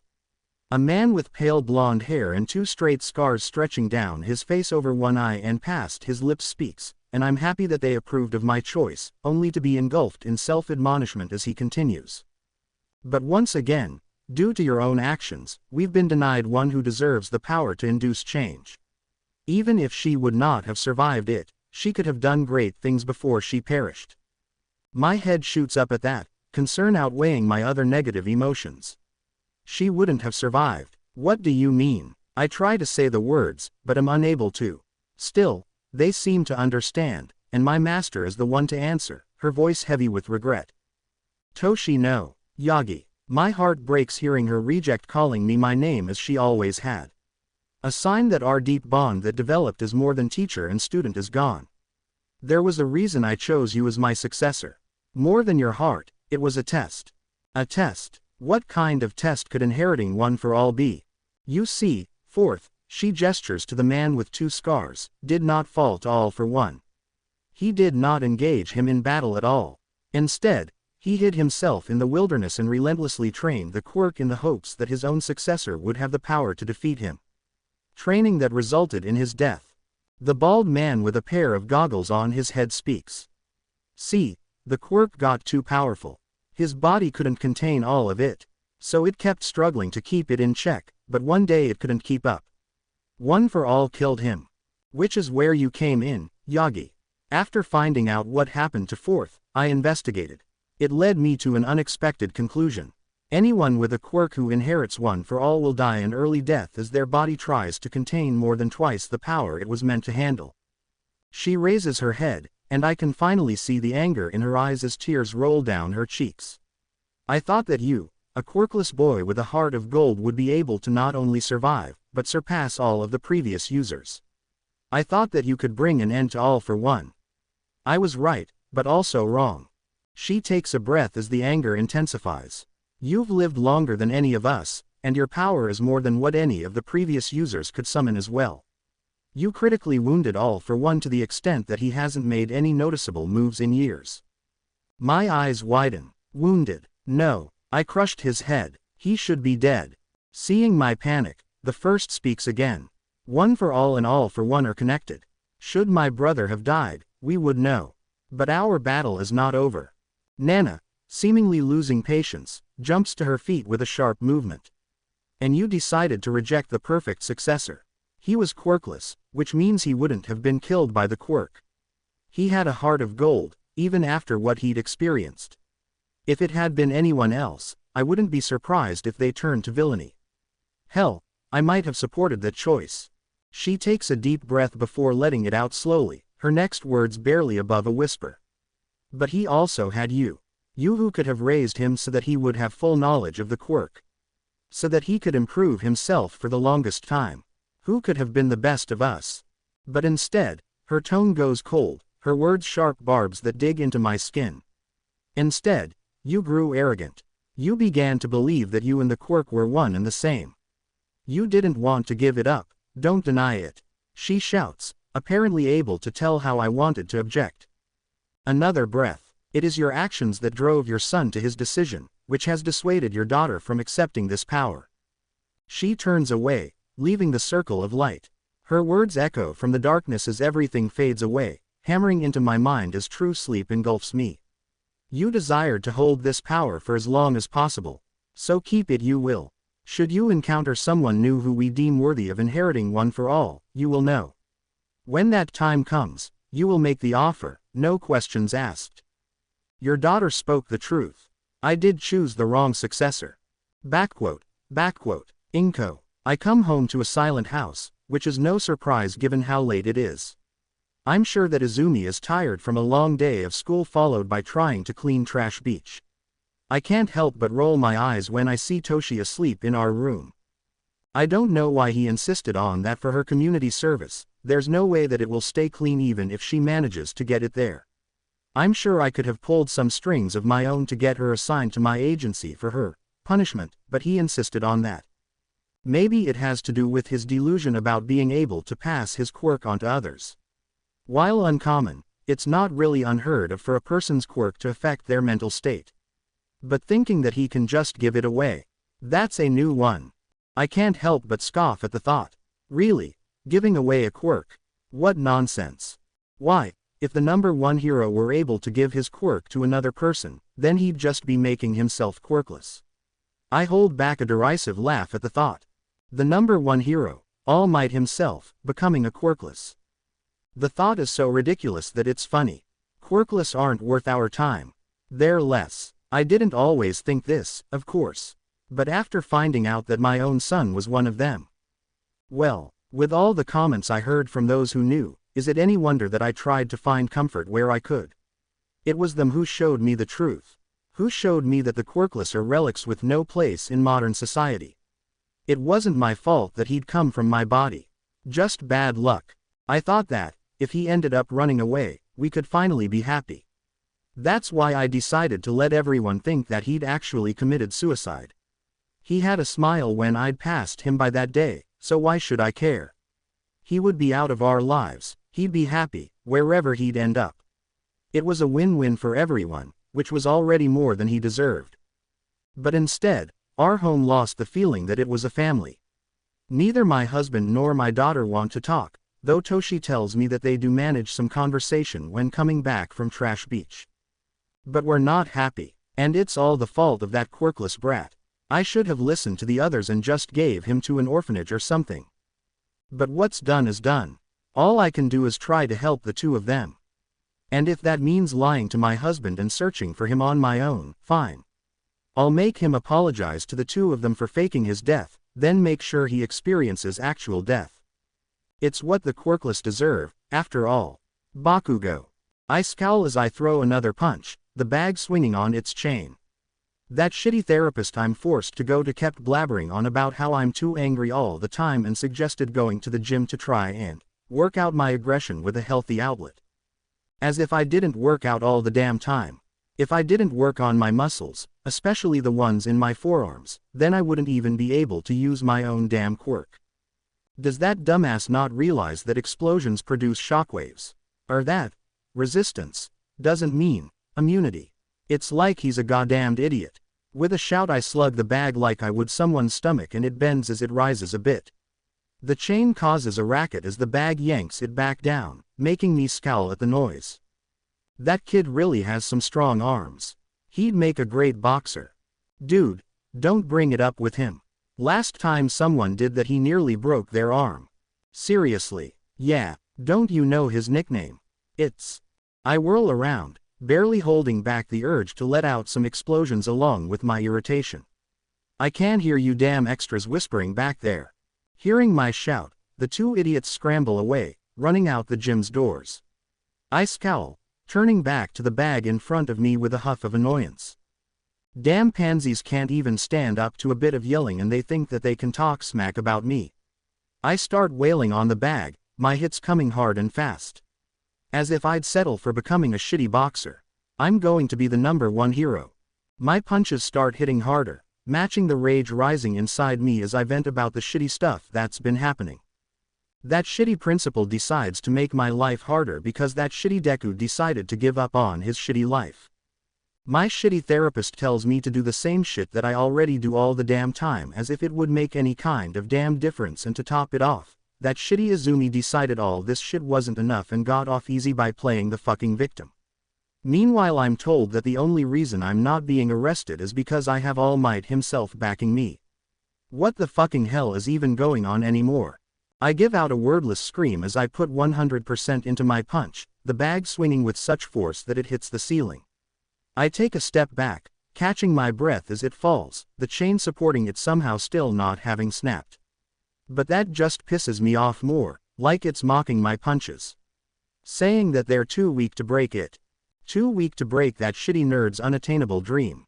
With a scowl, I turn around, snatching my towel and water bottle before leaving the empty building. Obviously I knew it was empty before I started shouting. Despite what those damn extras think, I'm not an idiot. I know that I can't go around talking about All Might like I personally know him. Not only would that invite questions, not even just including those crappy vultures who call themselves news teams, but also villains. All Might's personal life is on the level of a national secret, so any slip up and I can kiss my entire life goodbye. Maybe even literally. I know that my shitty parents won't try to stick up for me. They've made that clear ever since Deku jumped. The old hag has been bitching at me more and more, nitpicking everything I do. Even when I was leaving for the gym to work out at least a bit of my irritation, she wouldn't shut up about being back at some random ass time. Before, she'd just tell me to be back before dinner. Now, I'm lucky if I can go out for more than a couple hours without the two of them threatening to throw me on my ass. Not that I even have anyone to hang out with anymore. With Aldera closed down, most of the extras who I let be my lackeys have gotten sent to other schools than me. Finger Freak even got arrested. The few who ended up in the same school as me avoid me like the fucking plague, and the new bastards are too fucking stupid to see how far I'm going to go. There's even some shitty extra with a bird head that says he plans to go to UA. And he's always speaking in damn riddles and saying, "Revelry in the dark," all the damn time. What the fuck does that even mean? The worst part is that I don't even have someone to vent to. Normally Izumi would listen when I describe how irritating all these shitty extras are, but she fucking betrayed me. She told the fucking cops that I nearly killed Deku on a regular basis, and that he had all kinds of scars from it. As if that were true. No matter how badly I beat that shitty nerd, he'd always show up the next day like nothing ever fucking happened. Like he was saying I was too weak to stop him. He was looking down on me, and it pissed me the fuck off. That bitch better watch her back in UA. Because she's on my shit list. Backquote. Shoko. I sit at the dinner table, observing Fuyumi as she serves the meal with a happy smile on her face. Across from me, Natsuo looks at her with a fond expression. A far cry from the scowl he directs at our father sitting at the head of the table. Still though, he'll stay for the whole meal and won't pick any fights. He's come a long way since father gathered us all together 5 months ago. Backquote. 5 months ago, father has gathered all of his children who aren't dead for a family dinner. The first that I can remember. Fuyumi seems happy about it, though Natsuo looks like he's on the verge of flipping the table. As for me, I don't really care. Does it really matter if we eat together or separately? For me at least, it's not like it will make me feel better or worse. Ever since it happened, I haven't really felt much of anything. Like the world, previously made of color, has become monotone shades of gray. Not literally, of course, I'm not colorblind. Izuku always told me that I need to work on separating the metaphorical from the literal, so I've been working hard on it. My siblings have helped me a bit with this, but it's difficult. Sometimes when I think someone is talking metaphorically, they're talking literally, and vice versa. Sometimes I wonder why I even try, but it's something Izuku said to me, so I'll keep going. Just like I'll keep on my path to becoming a hero. To make sure I'm the light for those who need it. Someone who will bring them warmth in the cold, or cold in the heat. I'm not sure that came out like I meant it. Father enters the room, looking at us all imperiously even if he isn't using his flaming facial hair. He sits at the head of the table with crossed arms, moving his gaze over the three of us. He clears his throat. I am aware that I have not been the best father. He ignores Natsuo's snort, keeping a stoic expression as he continues. While I know that I cannot simply apologize and expect forgiveness, I will still do so. I am sorry. He bows his head, causing Natsuo to look at him with his jaw hanging open and Fuyumi holding a hand to her mouth in surprise. I simply raise an eyebrow. Recent events have caused me to realize how important family is. And how much my goal of surpassing All Might has blinded me. It is not worth tearing our family apart. What? Natsuo shoots up from his sitting position, his hands clenched into fists. You have the nerve to say that after everything that's happened. Everything you've done. Father says nothing, keeping his head bowed as my brother shouts his grievances at him while Fuyumi has her hands raised to try and calm him down, to no effect. You sent mom to a mental hospital. Chuya is dead. And you have the nerve to realize that your stupid rivalry wasn't worth it now. What about us? How do you think it feels to hear that? Father raises his head, seeing the tears flowing down Natsuo's cheeks for the first time.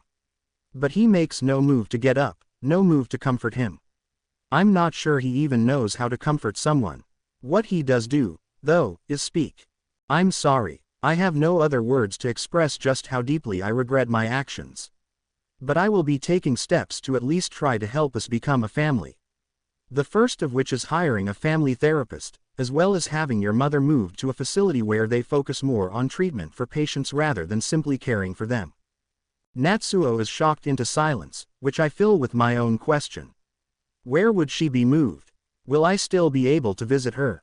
He nods. You will. In fact, the person I'm hiring for us has already recommended that all of you visit her once she's moved as the first step in trying to bring us together. I raise an eyebrow, taking note of what goes unsaid. You won't visit her.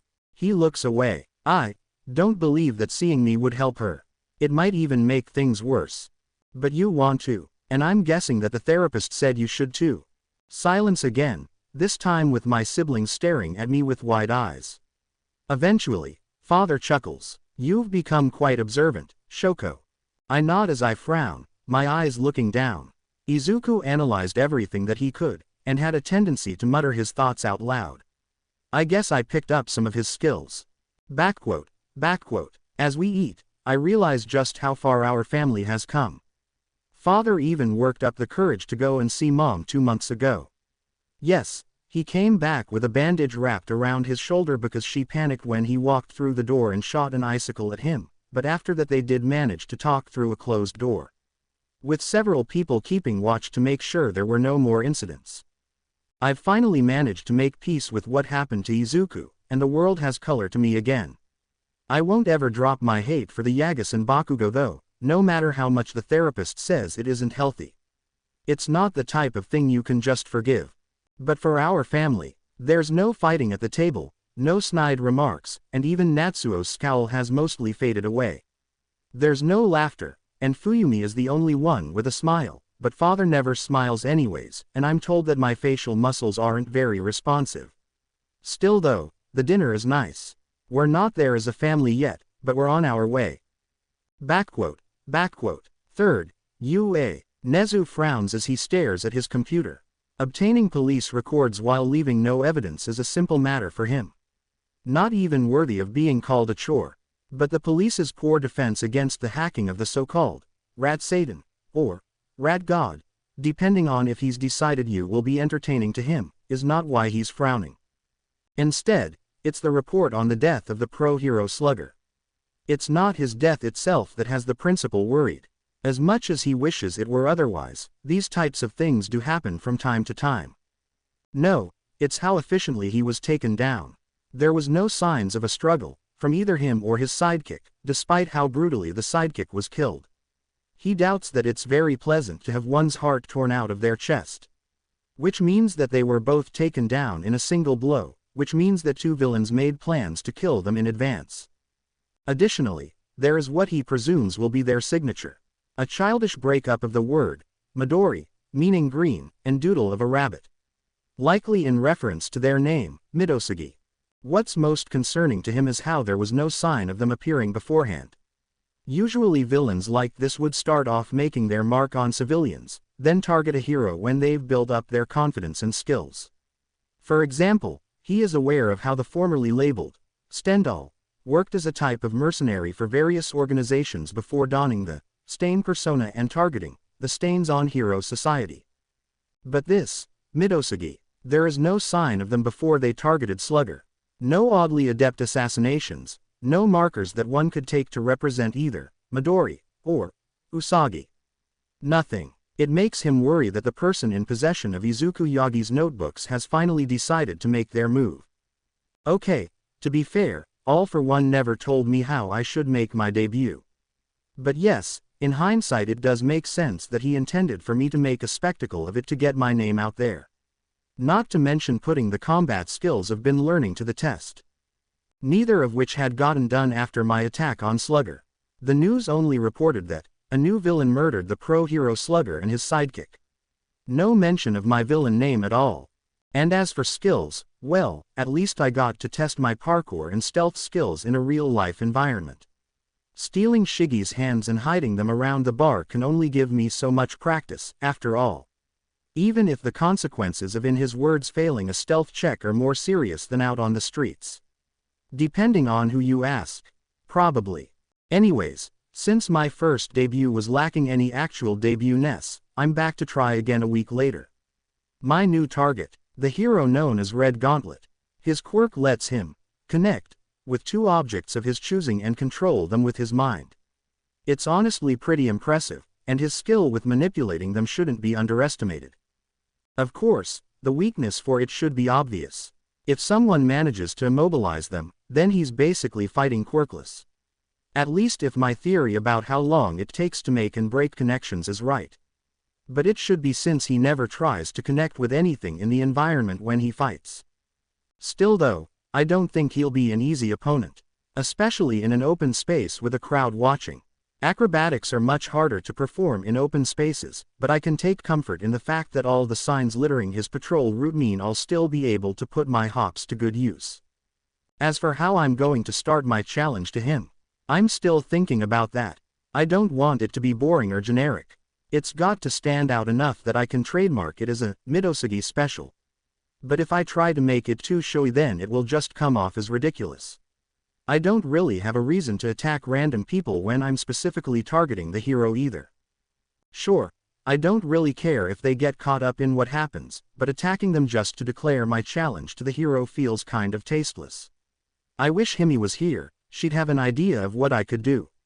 But then again, she would probably just go up and stab him, which would mean that I wouldn't get to test my skills again. Still though, whamlagnet. I'm pulled from my thoughts by a hand tapping my shoulder, causing me to jump in shock while making a weird noise. Now, normally this wouldn't be particularly noteworthy. I do get lost in my mutterings way too often, according to the League. But in this situation, it's pretty unexpected. Not because I'm hunting a hero. Not because I think someone could have heard me. Most people aren't really able to understand my mutterings, I'm told. And certainly not because I'm dressed in my villain outfit. No, it's unexpected because I've been muttering on top of a lamppost, so there shouldn't have been someone up here. As I fall from my position though, the person grabs a hold of me and nudges me back into position on top of it, saving me from needing to try and flip myself midair to try landing on my feet. Could I do it? Yes, but it still would have been embarrassing since I'm supposed to be testing my skills. With my footing secure, I turn to the person who surprised then saved me. Though I'm not sure whether I want to thank them or stab them. Maybe both. But those thoughts are thrown out of my mind and shock takes over when I see who's behind me. Hovering in the air while flapping his crimson wings is one of the most dangerous heroes in Japan I could have possibly met. The number 3 hero, Hawks. Seriously, I'm barely going after someone in the mid-hundreds rankings, and all of a sudden the number 3 hero shows up. What the heck? Does life just hate me or something? His patrol route isn't even anywhere near here. Is he here for a special job or something? Kid. I'm snapped from my thoughts of depressive disbelief at the sound of the hero's voice. Looking back at him, I can see the concern subtly masking the caution on his face. Which makes sense. He found a teenager dressed in a suspicious outfit crouched on top of a street lamp while muttering to himself. It would honestly be weirder if he wasn't on guard. Tilting my head to show I'm listening, I wait for him to continue talking. He sighs before he does. I asked what you were doing up here. It's not exactly a good place to hang out. Then why are you up here?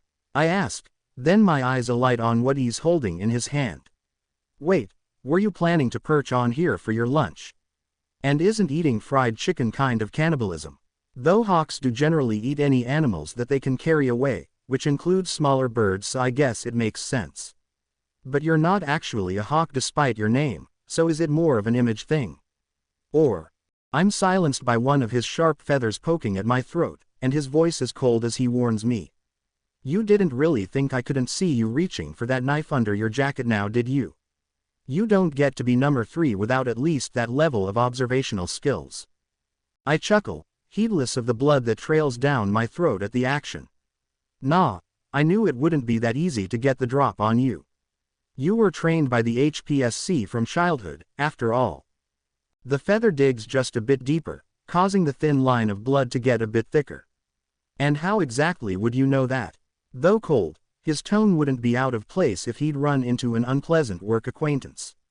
Certainly not how you would think someone would sound holding the equivalent of a knife to your throat. Then again, Himi holds a knife to my throat all the time. And she did a lot more than just that last week for her second present. Let's just say that it's a good thing I have complete regeneration for when she gets too excited. Though it wasn't unpleasant in the least since I don't feel pain. Still though, I ended up putting a couple of boundaries to make sure she doesn't go overboard. After all, I show up in the afterlife how I'm dressed when I die. So dying during or just after our time and appearing like that in front of the receptionist is.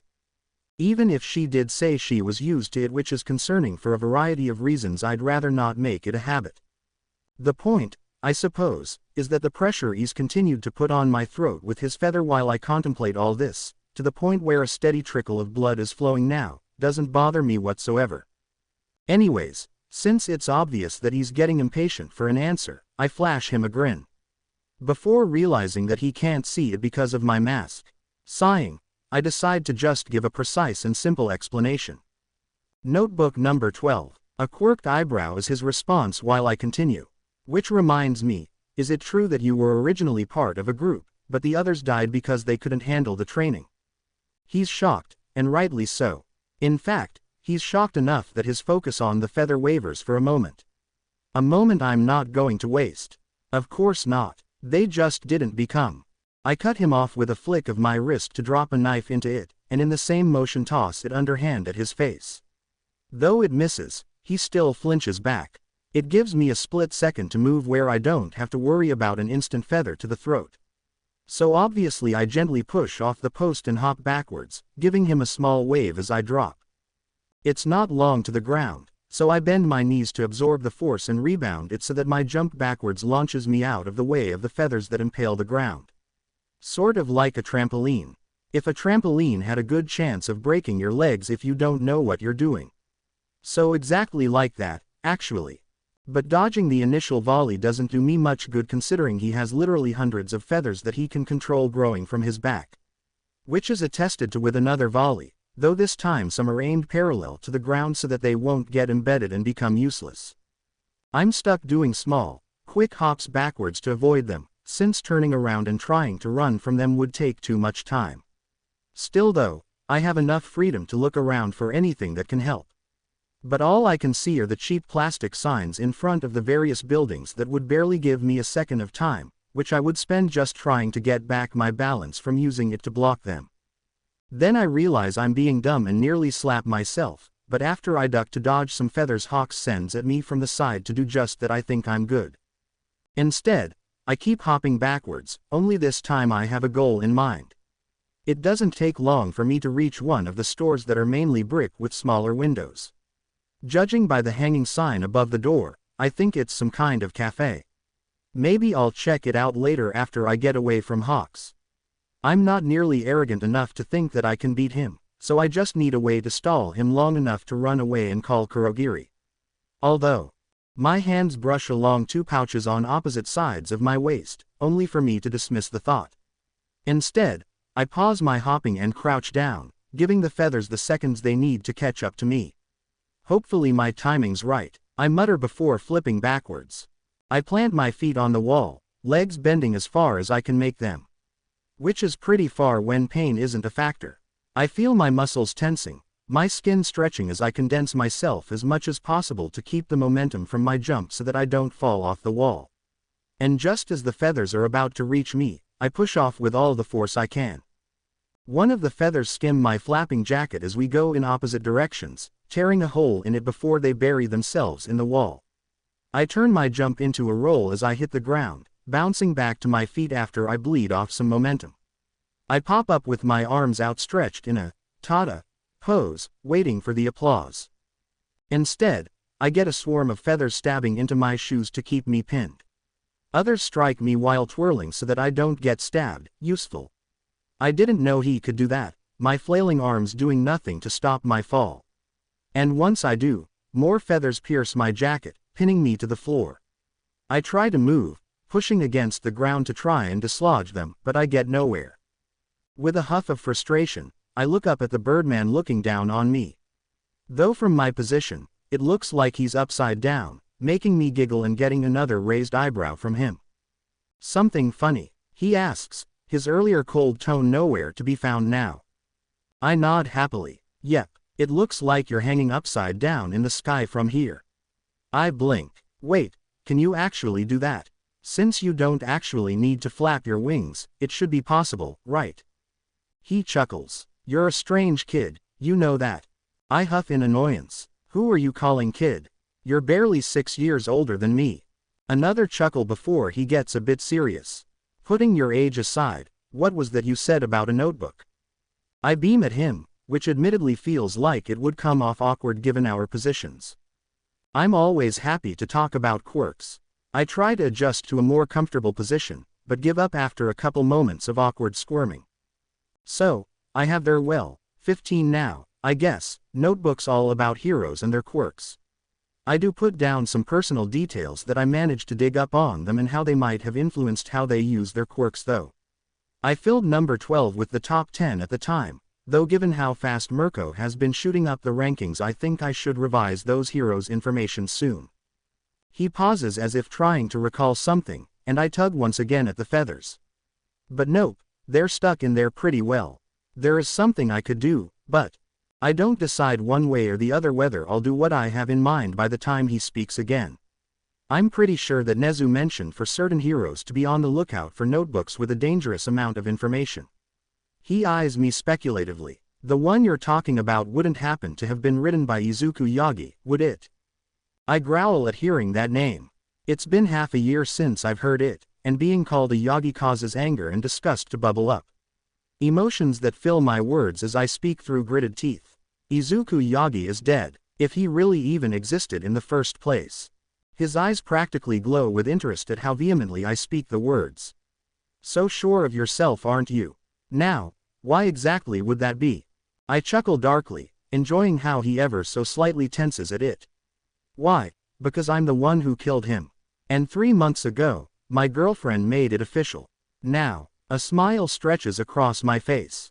Not one of the ones that I'm told makes people wish for sunglasses, no. It's one that nearly splits my face in half. One that Himi said sends an eclectic shock through her body when she sees it. One that doesn't belong to anyone sane. So it's a good thing that crazy is fun. There's only Midosagi, and I pull the pin on the grenade in my left hand and roll it towards the hero. His eyes widen, and the object is immediately covered in tightly packed feathers to try and contain the explosion. But that's not enough for the hero, since anyone with a lick of knowledge about evolution knows that human bodies have improved to such a degree as to be considered superhuman when compared to pre-Quirk era people. Even the Quirkless have these improvements. Which means that weapons needed to be improved just as much. Though not as noticeable with guns, grenades make it easy to see the difference when compared with old videos of their pre-Quirk counterparts. Though it isn't that hard, Kacchan needs to actually put in some effort to match their power. Which is why in addition to wrapping it, he has a multitude of feathers carry it high into the sky where it won't harm our audience. He's so focused on it as it explodes that he's barely paying attention to me. After all, I'm already incapacitated, and I've already used my trump card in the grenade. Which is why he's taken completely by surprise when the second one gently bumps against his foot. But he's not a pro for nothing. What feathers he has left pour off of him in a wave and shoot towards the civilians on the sidelines, snagging onto their clothing and flying them to safety as quickly as possible. The few that aren't mostly have enough sense to run for cover to try and avoid dying. All except for one dedicated idiot who just stares at us wide-eyed with his phone held up, apparently recording the whole fight. There's no doubt in my mind that he's going to be as dead as Hawks and me. If it was a real grenade, that is. When it explodes, it's not in a fiery explosion. Instead, it's a sparkling one. Glitter flies through the air at speeds too fast to dodge, and the entire area becomes covered in the frustratingly stubborn decoration. I have no doubt that the storefronts closest to us will still be sparkling even a month from now. That's not even mentioning the spot on the street where the explosion originates from. But that's for someone else to deal with. While everyone is disoriented, I slip out of my jacket and shirt, cut the laces on my shoes while holding back tears at my unavoidable betrayal and start running as fast as I can. It's going to take forever to get the glitter out of my hair, I grumble to myself as I pull out my phone. Seriously, couldn't Hawks have just ignored the incredibly suspicious guy standing on a street light? He could have just gone and cannibalized his cousins in peace, but no. I bet the glitter got all over his chicken, I chuckle. Serves him right, making me leave behind my shoes, shirt, and jacket. Though it is odd how I could just pull out like that. Though I guess most people would be put off when the feathers cut into their arms while taking them out. I shrug the thought away as Kurogiri answers, a portal of darkness appearing not long after. I walk through, wondering if this could be considered a successful debut. Not many people can escape Hawks unless they have a fire quirk, so I guess I could call it a win. We'll see. Backquote. Hawks stares at the abandoned clothing where the villain was just minutes ago. He coughs, a small cloud of glitter puffing into the air as he does. He just stands there for another moment, staring at the glitter-contaminated blood stains around the pierced parts of the clothing where the villain was cut, pulling his arms out. He looks down to his side, where the bucket of fried chicken that was meant to be his lunch is still held in the crook of his arm. It sparkles just as much as he figures he does at the moment. Popping off the lid, he's pleasantly surprised to see that it's been unaffected by the glitter bomb. As he pulls out a leg, he's never been so happy that he had the bucket custom made for him out of incredibly lightweight and resilient metal. Taking a bite, he can't help but gloat. Shows them what they know. A waste of money, my ass. Who gets a bucket of chicken hermetically sealed? The guy who gets to enjoy his chicken instead of having it get covered in glitter like himself. He quickly polishes it off, sighing as he seals the lid back in place and tosses the bone in a nearby trash can. Despite his cavalier attitude, he knows how serious the situation is.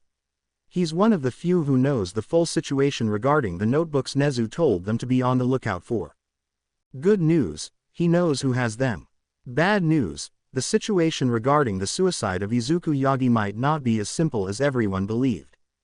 I'm in the bar, sitting on my knees on the bare floor in front of my girlfriend, who looks annoyed with me. To be fair, I did come back from my debut redo half naked and covered in glitter. Even after a full day of showering, not of daylight, but 24 hours, mind you, I still have some of it in my hair. When I got out though, Himi giggled at the sight and said now my hair sparkles as much as my happy smile, which immediately made an appearance to showcase the fact. Of course, then came the story of how I ended up like that when the hero I was going after isn't too highly ranked. Which is how I've found myself in my current position, just moments after finishing said tale. So you're telling me, Himi starts with her hands on her hips while Shiggy cackles in the background, that you didn't fight the 570-something hero Red Gauntlet. 436, Act 2. Thunk. I hold my head with my hands and obediently make sounds of pain without rising from my knees. Ignoring my specification, she continues. And instead, you decided to glitter bomb not only the number 3 hero, but also yourself. She taps her foot on the ground with an irritated twist of her mouth. Does that about sum it up? I tilt my head and put a finger on my chin in thought before eventually nodding. Yeah, that sounds about right. Oh, and I'm pretty sure he was on a lunch break since he was carrying around a bucket of chicken. She pauses and gently taps her chin lightly with the pan. Wouldn't that be cannibalism? That's what I said, I exclaim, both of us ignoring Shiggy's comment on how drinking blood is cannibalism too. She shakes her head. So you somehow ended up fighting and escaping from Hawks, who was on a break. Yep, I nod happily, hoping that she'll let me up soon. I've been sitting here for a while. Finally though, she sighs. Your luck really sucks, you know that. I just look at her hopefully, which elicits another sigh. Fine, I'll let it go since meeting me probably used up most of your luck. I nod seriously. That makes perfect sense. You were one of the only good things that I've had in my life. She raises an eyebrow. Oh, what other ones are there? I think for a few seconds. Well, before we met I think the only good thing was having Shoko in my life. Thunk. This time the pan's strike pushes my head down a bit. Glancing up, I see a strange light in Himi's eyes. Who's Shoko? Didn't you say I was your first girlfriend? Yeah, where'd she get the idea that I dated Shoko? We were just friends. The only friends either of us had, actually. I was quirkless, she stood up for me. She didn't like thunk bootlickers. I shrug. Besides, even if I did like her like that, she was out of my league. Not to mention the daughter of Endeavor. Her eyes narrow and the pan bounces in her grip before she nods and points it accusingly at me. Didn't we work on your self-confidence issues? You got me, so no one is out of your league. Not to mention we're both literally in our own league too. It's my league. Shiggy mutters, continuing to be ignored. Before he can start scratching, Kurogiri slides him a drink, which he drains in a single gulp before turning back to his game. I just wanted to make sure you didn't lie to me before. She explains, causing me to gasp. Himiko. I raise my voice, watching her wince before hunching down a bit and holding the pan sheepishly between her hands. We agreed to always be honest with each other, and you think I would have hid something from you anyways. I thought you had more trust in me than that. I do, she shouts before mumbling. It's just, you haven't mentioned this girl before. So I thought that if she was really important to you, you would have mentioned her before. She wiggles in place, her hands still fidgeting with the pan. I blink at her. I haven't mentioned her before. Are you sure? She nods rapidly, a guilty look in her eyes. My brows furrow as I try to think, and I think she's right. At least, I don't remember talking about her after my jump. My jump, oh, so that's it. I say as realization strikes. At her questioning glance, I explain. But first, I'm sorry for yelling, Himi. I didn't realize you didn't know about her. I sheepishly rub the back of my head. I guess we both kind of overreacted, huh? She looks at me with big eyes. So you're not mad? I chuckle, holding out my arms to her. No Himi, I'm not mad. Apology hug and suck? Immediately her mood flips, from contrite and concerned to happy and excited. She leaps into my arms, wrapping her own around me while her fangs dig into my neck. While we make up, my mind turns back to my realization. I didn't say goodbye to her. At the time, I'd been planning for what I'd written in Notebook 13 to be the last thing I left behind in the world. Obviously, that's not the case. Now, initially after waking up, I planned to tell her about finding out about my quirk, leaving out how I found out about it by tying to commit suicide, but in my shocked realization that the Yagas truly don't care about me, it seems that I forgot to talk to her. Now, I know they know that I'm alive. Inko saw me after all. But that means that my last words to her were my suicide note. If anyone found it, that is. If it wasn't, then there wouldn't even have been that as a goodbye. Either way, not the best thing to leave her with. I think at some point I realized that, and subconsciously avoided talking about her in an effort to avoid the guilt associated with it. But now that Himi has helped me face it. I'm not sure, actually. I'm not the same person she knew, far from it. I have a quirk. I've been killed. I have a girlfriend now. So much has changed. Would she even want to continue being friends with me? I don't know, but can I leave things as they are? The sensation of Himi's fangs leaving my body puts my thoughts on hold, and she looks at me with her nose scrunched up a little. Just do what you want. Huh? I have no idea what she's talking about, and she sighs. I could literally taste your blood filling with worry and uncertainty.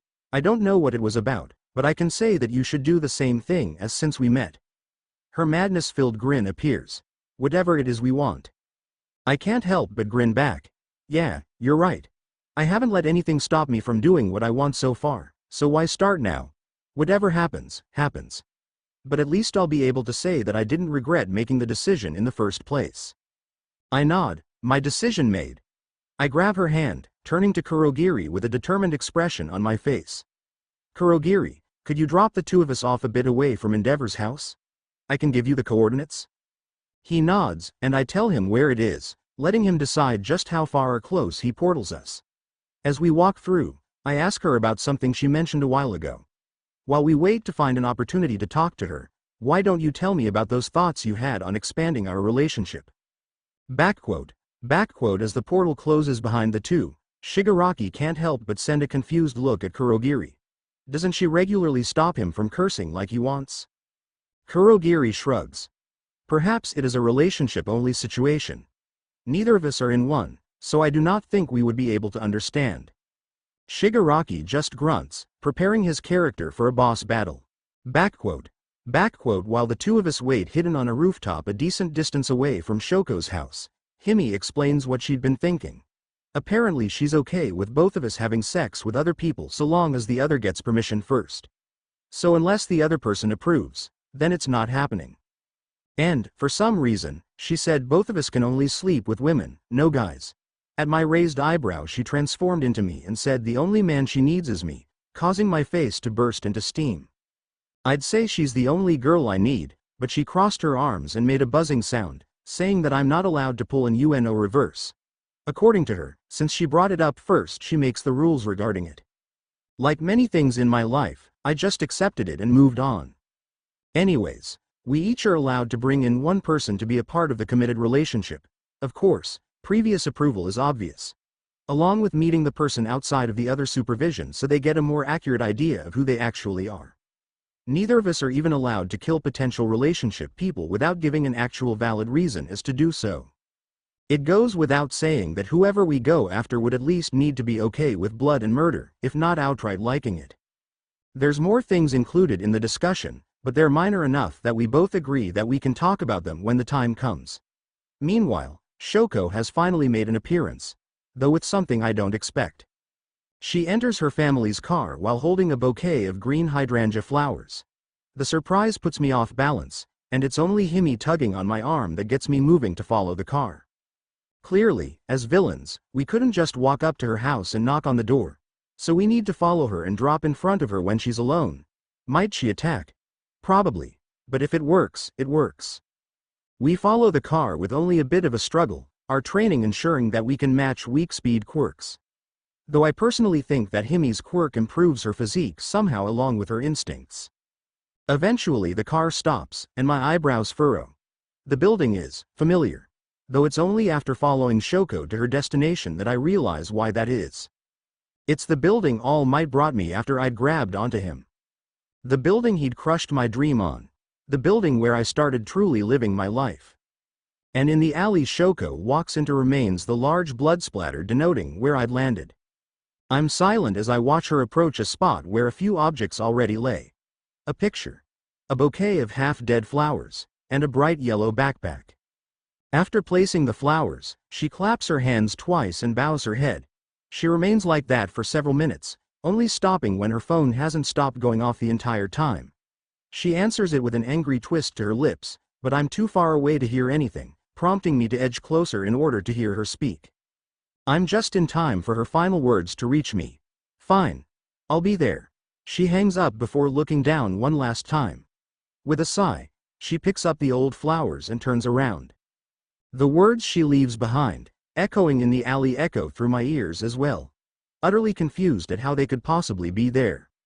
I'm sorry I wasn't there for you more often, Izuku. I hope, wherever you are now, you can finally smile about all the things that make you happy. I miss you. When Himi shakes my shoulder, asking me what's wrong, I can barely get my voice out, the bewildered words only just reaching her ears. She thinks I'm dead? Izumi. I have no idea why I'm sitting in Nezu's office at UA, nor why Todoroki and the pro-hero Hawks are here. The only thing I can think of is it relating to Izuku, but that wouldn't make any sense. Though I do vaguely recall Nezu wanting to find his notebooks, so maybe it has to do with that? But that still wouldn't explain why Hawks is here, unless he has a lead and wants to question us. But if that is the case, couldn't he talk to us separately? If looks could kill, then there wouldn't even be a body left for my family to bury. A pang goes through my chest, though it wouldn't be the first time. Thankfully though, Nezu finally speaks, breaking the tension that had encompassed the room since we got here. Does the name Madosaji mean anything to either of you? I shake my head, though I'm briefly reminded of before I got my quirk, and Izuku and I would think up future hero names. No matter what they were, we'd always have green in the name, since it matched both of our hair colors. It would have been a sign that if you messed with one of us, you messed with both of us. Of course, I threw that away when I decided to put Bakugo's words ahead of Izuku's well-being. But really, I only have myself to blame for everything that happened. I wasn't forced. I wasn't controlled. I was just a coward who hid from the truth. To my surprise, Todoroki nods to Nezu's question. Isn't that the person who glitter-bombed Hawks a few days ago? I can see the pro grimace, and I'm reminded of seeing a clip of that on social media. It may have only happened a few days ago, but it's quickly become one of the most popular GIFs. People have even photoshopped different things popping out of the grenade. Popcorn, blood, a variety of holiday decorations. I'm just glad I have filters active on my apps because I know people are photoshopping much more, adult things too. As shown to me by one of my friends who laughed at how much I blushed on seeing it. Yeah, he says, that's what they introduced themselves as. He gives the two of us a measured look. But, he continues. He also knew who Izuku Yagi was. Okay. Shoko's voice is usually monotone, but somehow it's gotten even more monotone. Hawks raises an eyebrow. You don't think it's odd that someone who attacked the number 3 hero knows about a kid who, no offense, was barely known? She shrugs while I explain. Well, The only reason you'd have us both here is if it had something to do with Izuku's notebooks. Or if you approved my request to set her on fire. Shoko interrupts, and my jaw drops open while I stare at her in shock. But apparently, she doesn't think her words were important enough to even look at me. Nezu sighs. You will not be setting anyone on fire, at least not outside of designated combat exercises. She huffs while I process the implications of that comment. Once I do, I have to ask, even if my voice does come out a bit choked up. You mean, you'll let me apply? Nezu looks at me with a face that reveals nothing, while Todoroki frowns at me. According to your therapist, you have made great strides in improving as a person, which has also been showcased by your dedication towards cleaning Dagoba Beach outside of your required time. But I know I might be doing more than putting my foot in my mouth here, maybe a sledgehammer? But I need to make sure. Wasn't my own application contingent on Bakugo doing well too? At the reminder of the explosion boy, Nezu sighs, and I note how the corners of Todoroki's lips quirk upwards, only to go back down as he explains. While his improvement is minimal, there has been improvement, according to his own therapist. Though they also say that he has a god complex so intertwined with an inferiority complex that it can only be solved by associating with those whose quirks are just as powerful, if not more so, than his own. So, from a legal standpoint, I must uphold my end of the conditions and allow you both to apply. With the hope that he improves. Though part 2 of your punishments will still be implemented, and should there be any reports of any kind of bullying, either one of you shall be expelled immediately. Now all 3 of us are frowning. Judging by how reluctant Nezu is, I can imagine that he doesn't agree with the therapist's assessment. But considering it's their decision, there's not much he can do about it. Still though, at least I'll be able to become a hero. Ah, someone is lying to herself again. I'm not. Obviously you are. You think you can become a hero. I can. Really? Then why don't you go to the spot where he jumped? Do you really think that piddly little shrine you keep in your room is enough? Those only matter for the people who didn't drive the person to kill themselves. Shut up. You aren't real. You aren't real, girl. I'm as real as you are. Though putting it like that, I guess it doesn't really count for much, now does it? I'm not a fake. Sure. Whatever you say, you, me, here, I take a deep breath, realizing that while I've been arguing with my own guilt, the conversation has continued. Thankfully it just seems to be Todoroki trying to convince Nezu that neither Bakugo or I should be allowed to apply, which gets a chuckle of approval from my guilt. But it seems that the odd person out has gotten tired of the tangent. Look, we aren't here to talk about the hatchling's applications to Ua. We're here to talk about how Madosaji said he and his girlfriend killed Izuku Yagi. What? Todoroki asks sharply, pinning the pro with her stare. What? I ask, not understanding what that could possibly mean. After all, he left a suicide note. What? Asks my guilt, though I'm not entirely sure if I should count that one. Their surprise is technically my surprise too. Nezu's nod confirms Hawks' words. The villain did in fact claim to be responsible for his death. Not in the way you do, Miss Yagi, but more directly. But what does that mean? He can't be saying what I think he's saying, right?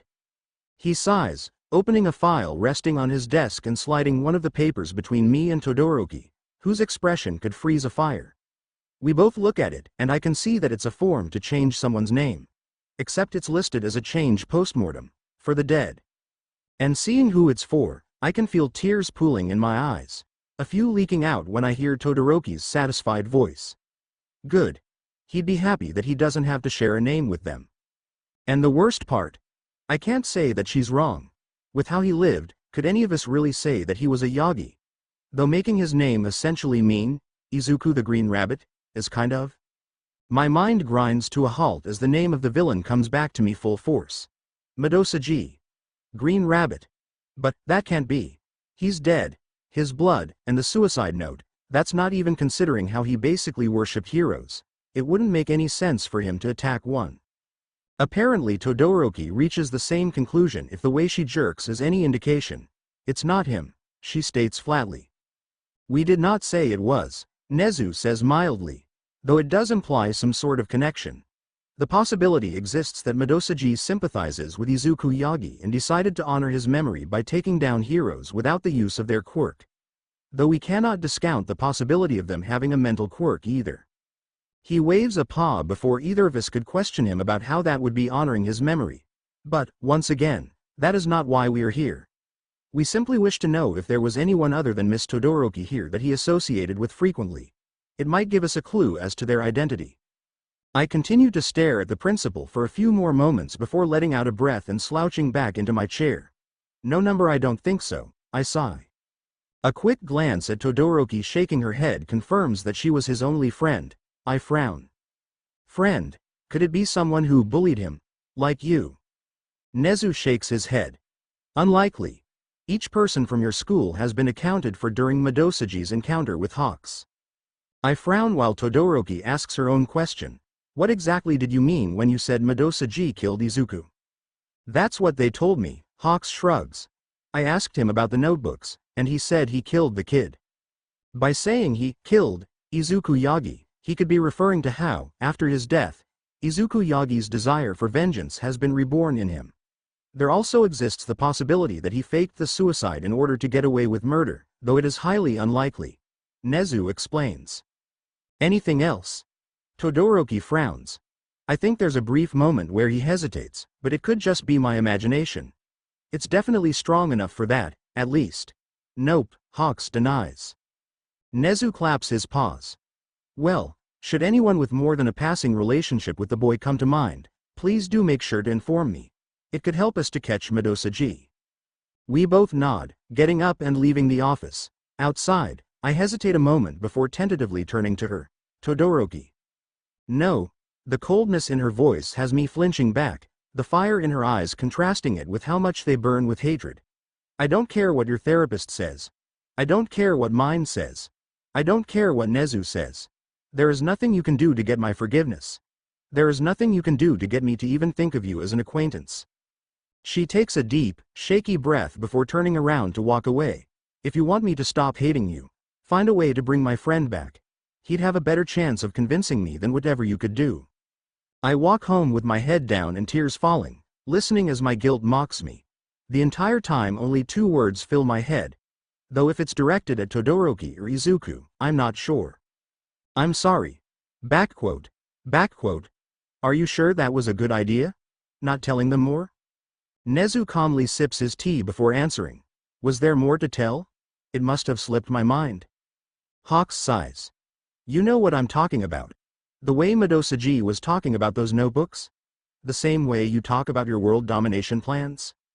That actually manages to get a chuckle out of the rat. Was it? How curious. Another sigh. Nezu. Hawks says seriously. We both know that Izuku Yagi and Midosagi are the same person. Do we? Nezu counters. As far as I am aware, the blood samples obtained from Madosaji were too contaminated by the glitter in order to get any sort of match. More than that, it was confirmed that the large amount of blood at the site where Izuku Yagi's backpack was found was in fact his own. Given the amount present, there is no possible way for a Quirkless to survive without near-instant, on-site medical attention. Another sip of his tea before he tilts his head to look at Hawks with one beady eye. Of course, that is unless the HPSC is hiding certain information. But that certainly couldn't be the case, right? After all, why would they care about a single Quirkless boy? Even if he was All Might's son. He has another child with a powerful quirk that they'd pay much more attention to. Hawks says nothing, which in itself says more than enough to Nezu. He's been called many things over the course of his life. Though he personally prefers the two titles bestowed upon him by those of Ua and those of the Commission. The Rat God of Ua. The principal and overseer of the school. The one who does all they can in order for the students to succeed in their future careers, hero or otherwise. And for the Commission. They're the one who've earned Nezu's hatred many times over for their deplorable acts, as well as their attempts at taking control of the school away from him. But the Rat Satan of Ua is their own creation, and he's long decided that he'll never be controlled again. How can she think I'm dead? I demand of Himi after slamming my cup back down on the table. Inko literally spoke to me after I jumped. It wasn't even the same day. I take a swig of my beverage, scowling at it upon the realization that it's empty. Himi just rolls her eyes at my actions while waving to get the waitress' attention and signaling for a refill, getting her own eye roll in return even as she goes to get it. Meanwhile, I continue grumbling to myself. I mean, I'd expect this kind of thing from Toshinori, But Inko? I shake my head. What the heck? Maybe she just forgot. She did seem pretty distracted back then. Himi tries to defend her, though I know it's not out of any kind of actual belief that she actually forgot, but more to play devil's advocate to help me understand the situation. I mean, half the reason I decided to call myself Mido Sagi is so that they would know that they're responsible for me being a villain. But if they all think that I'm dead, then how are they supposed to make that connection? They'll just think it's a coincidence. The waitress comes back and places my drink in front of me, which I take without a word and chug a mouthful. She eyes me for a moment before sighing. I'll have another on the way. You should slow down though. Drinking so much root beer in so little time isn't good for you. I wave off the waitress' concerns. Doesn't matter. I'm irritated and confused, plus my girlfriend won't let me drink at the bar. A quick stab later will have me feeling right as a blight anyways. Himi will like it too, so that's a win-win. Other than a raised eyebrow, the waitress just shrugs off my words. After all, she doesn't know my quirk, or what it takes to use it. For all she knows, I could fix any stomach aches by poking myself with a pencil, and I'm just using weird phrases to talk about it because I'm some kind of edgelord. Sort of like that weird guy shouting about manliness a few booths over. Now, to be clear, I'm not calling him weird because he's shouting about manliness in a cafe. It's because the guys he's sitting with are looking at him like he's crazy while he does so, not that I'm one to talk. But anyways, Himi huffs and pulls my root beer away while the waitress goes to another table, worsening my scowl. Trying to get drunk on soda won't help you figure anything out. Even if fake drunk Izu is pretty fun. I snort, snatching my drink back. I look down into the frothy liquid as I think, you're right. I usually am, she smirks back. But it's really surprising. I get that she's the one who cared the least about my existence, but letting everyone else think that I'm dead? That's some next level of uncaring shish thunk junk. She nods in agreement, setting the mini frying pan on the table. Yeah, that is messed up. Though, she taps her chin and glances up. Maybe she did it on purpose? She muses. At my confused look, she explains. Not letting anyone know you're alive would take, like, a ton of effort. Talking about you in the past tense instead of present, resisting correcting people about the day you died, and let's not forget watching everyone around herself believe something that she knows is wrong. She shakes her head. We both know how hard it is knowing everyone around us is wrong but fully believe that they're right. I think on that for a moment before nodding my head. You're right. Again. I sigh. But why? What benefit does she get from letting everyone think that I'm dead? I snort. It's not like they would have tried looking for me. She shrugs. Who knows? Sane people aren't right in the head. I nod in agreement. Yeah, sane people are weird. With our discussion about how Inko is more of a bitchy mother than a neglectful mother out of the way, we instead talk about how boring and nonsensical sane people are. But lingering in the back of my mind is what to do about Shoko. I mean, I don't have to do anything, but I feel guilty about just letting her think that I'm dead. Even if it is because of Inko's petty bitchiness. Thunk, I glare at Himi, who shrugs. I felt like I should, so I did. Sigh. Not even my thoughts are safe from the censoring frying pan. She giggles as the door opens and a group of girls in high school uniforms pass by the manly guys group leaving. So, what were you thinking about that deserved a whack? I was wondering if I should let Shoko know that I'm alive. I mean, she was the only person to care about me back then. Even if she ends up hating me for the fact that I've become a villain, she at least deserves to know. She tilts her head. Do you want her to know you're alive? I hesitate, but slowly nod, the high schoolers chattering getting louder. She shrugs. Then tell her. Or leave a letter. What's the point of being able to do what we want if you chicken out? She points at me accusingly with her straw, and I laugh, taking note of the girls filling the booth next to us. Her eyes narrow. Wait a minute, didn't we already talk about this a few days ago? When you were already going to tell her that you're a villain? Why are we doing it again? She gasps dramatically. Are we in a time loop? A dream? Is someone using a quirk to root around in our memories but got them all jumbled up and this isn't really happening? Seeing the over-exaggerated panic, I can't help the laughter that bursts out of me, quickly followed by her own. Laughter that's abruptly cut short. Confused, I look at Himi, only to see her with wide eyes and slightly trembling. Turning, I see that her eyes are locked on the group behind me. It's a group of 4, One with a minor mutation to go with their quirk that gives them some soft-looking antenna things poking out of their bushy hair. Another with a full mutation that kind of resembles a llama. Maybe? But the other two don't have any distinguishing characteristics, one having short brown hair and the other long black hair. I turn back to Himi, taking her hand in mine and feeling her grip it as strong as she can. Himi? What's wrong? She doesn't answer, just trembles. My concern skyrockets. In the entirety of our time together I have never seen her scared, and this isn't just her being scared, she's terrified. But why? What is it about those girls that scare her? It's only then that I start listening to their conversation. Unfortunately, it's just inane drivel about social relationships. Shiver, they really do make things way too complicated. Are you friends? No? Do you want to be friends? Again, no? Then ignore them. There's no reason to try making them miserable just because they aren't in your clique. But then their talks turn to the past, and that does get my attention, my hand tightening inside Himi's. But last year was crazy, right? What do you mean? The brunette asks, though the way she shifts tells how she knows what the afro, maybe she's sheep-like, girl is talking about. Oh come on, you know. The black-haired girl accuses. What happened with Toga, her going psycho and attacking Saito? I heard that his family moved to Hokkaido after he got out of the hospital. Yeah, the llama nods. I overheard the teachers talking, and they said they didn't want to risk him getting attacked again. They continue their conversation, talking about how with Himi's villainous quirk, it was only a matter of time before she attacked someone. And how if she hadn't hid what it was they never would have talked to her. She's probably putting her skills to good use living on the streets, the black-haired girl snickers. I bet blood isn't the only thing she's sucking now. It's only when Himi taps my wrist that I realize how hard I'm holding her hand, prompting me to ease up. The more they talk, the angrier I get.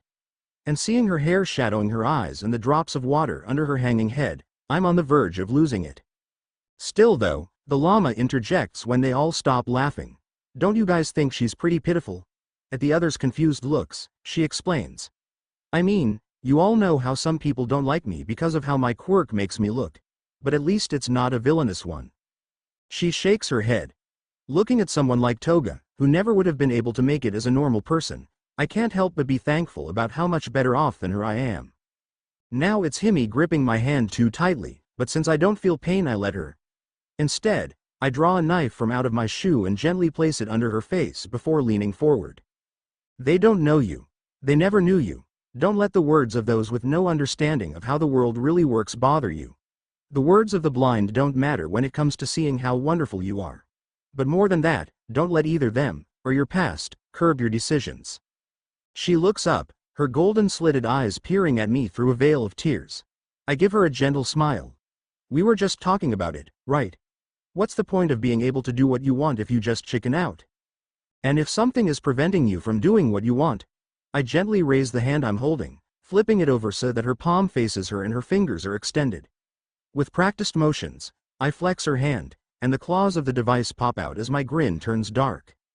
Then all we have to do is get rid of it. After all, who are they to get in the way of our happiness? She stares for a moment before smiling at me. She gives me a quick peck on the lips before starting to giggle. Then it starts to get louder. And louder. Soon enough, she's laughing. And before long, the rest of the cafe becomes silent as it turns into cackles, growing shriller and unhinged. With a smile, I flip the hood of my jacket on top of my head, looking forward to what's to come.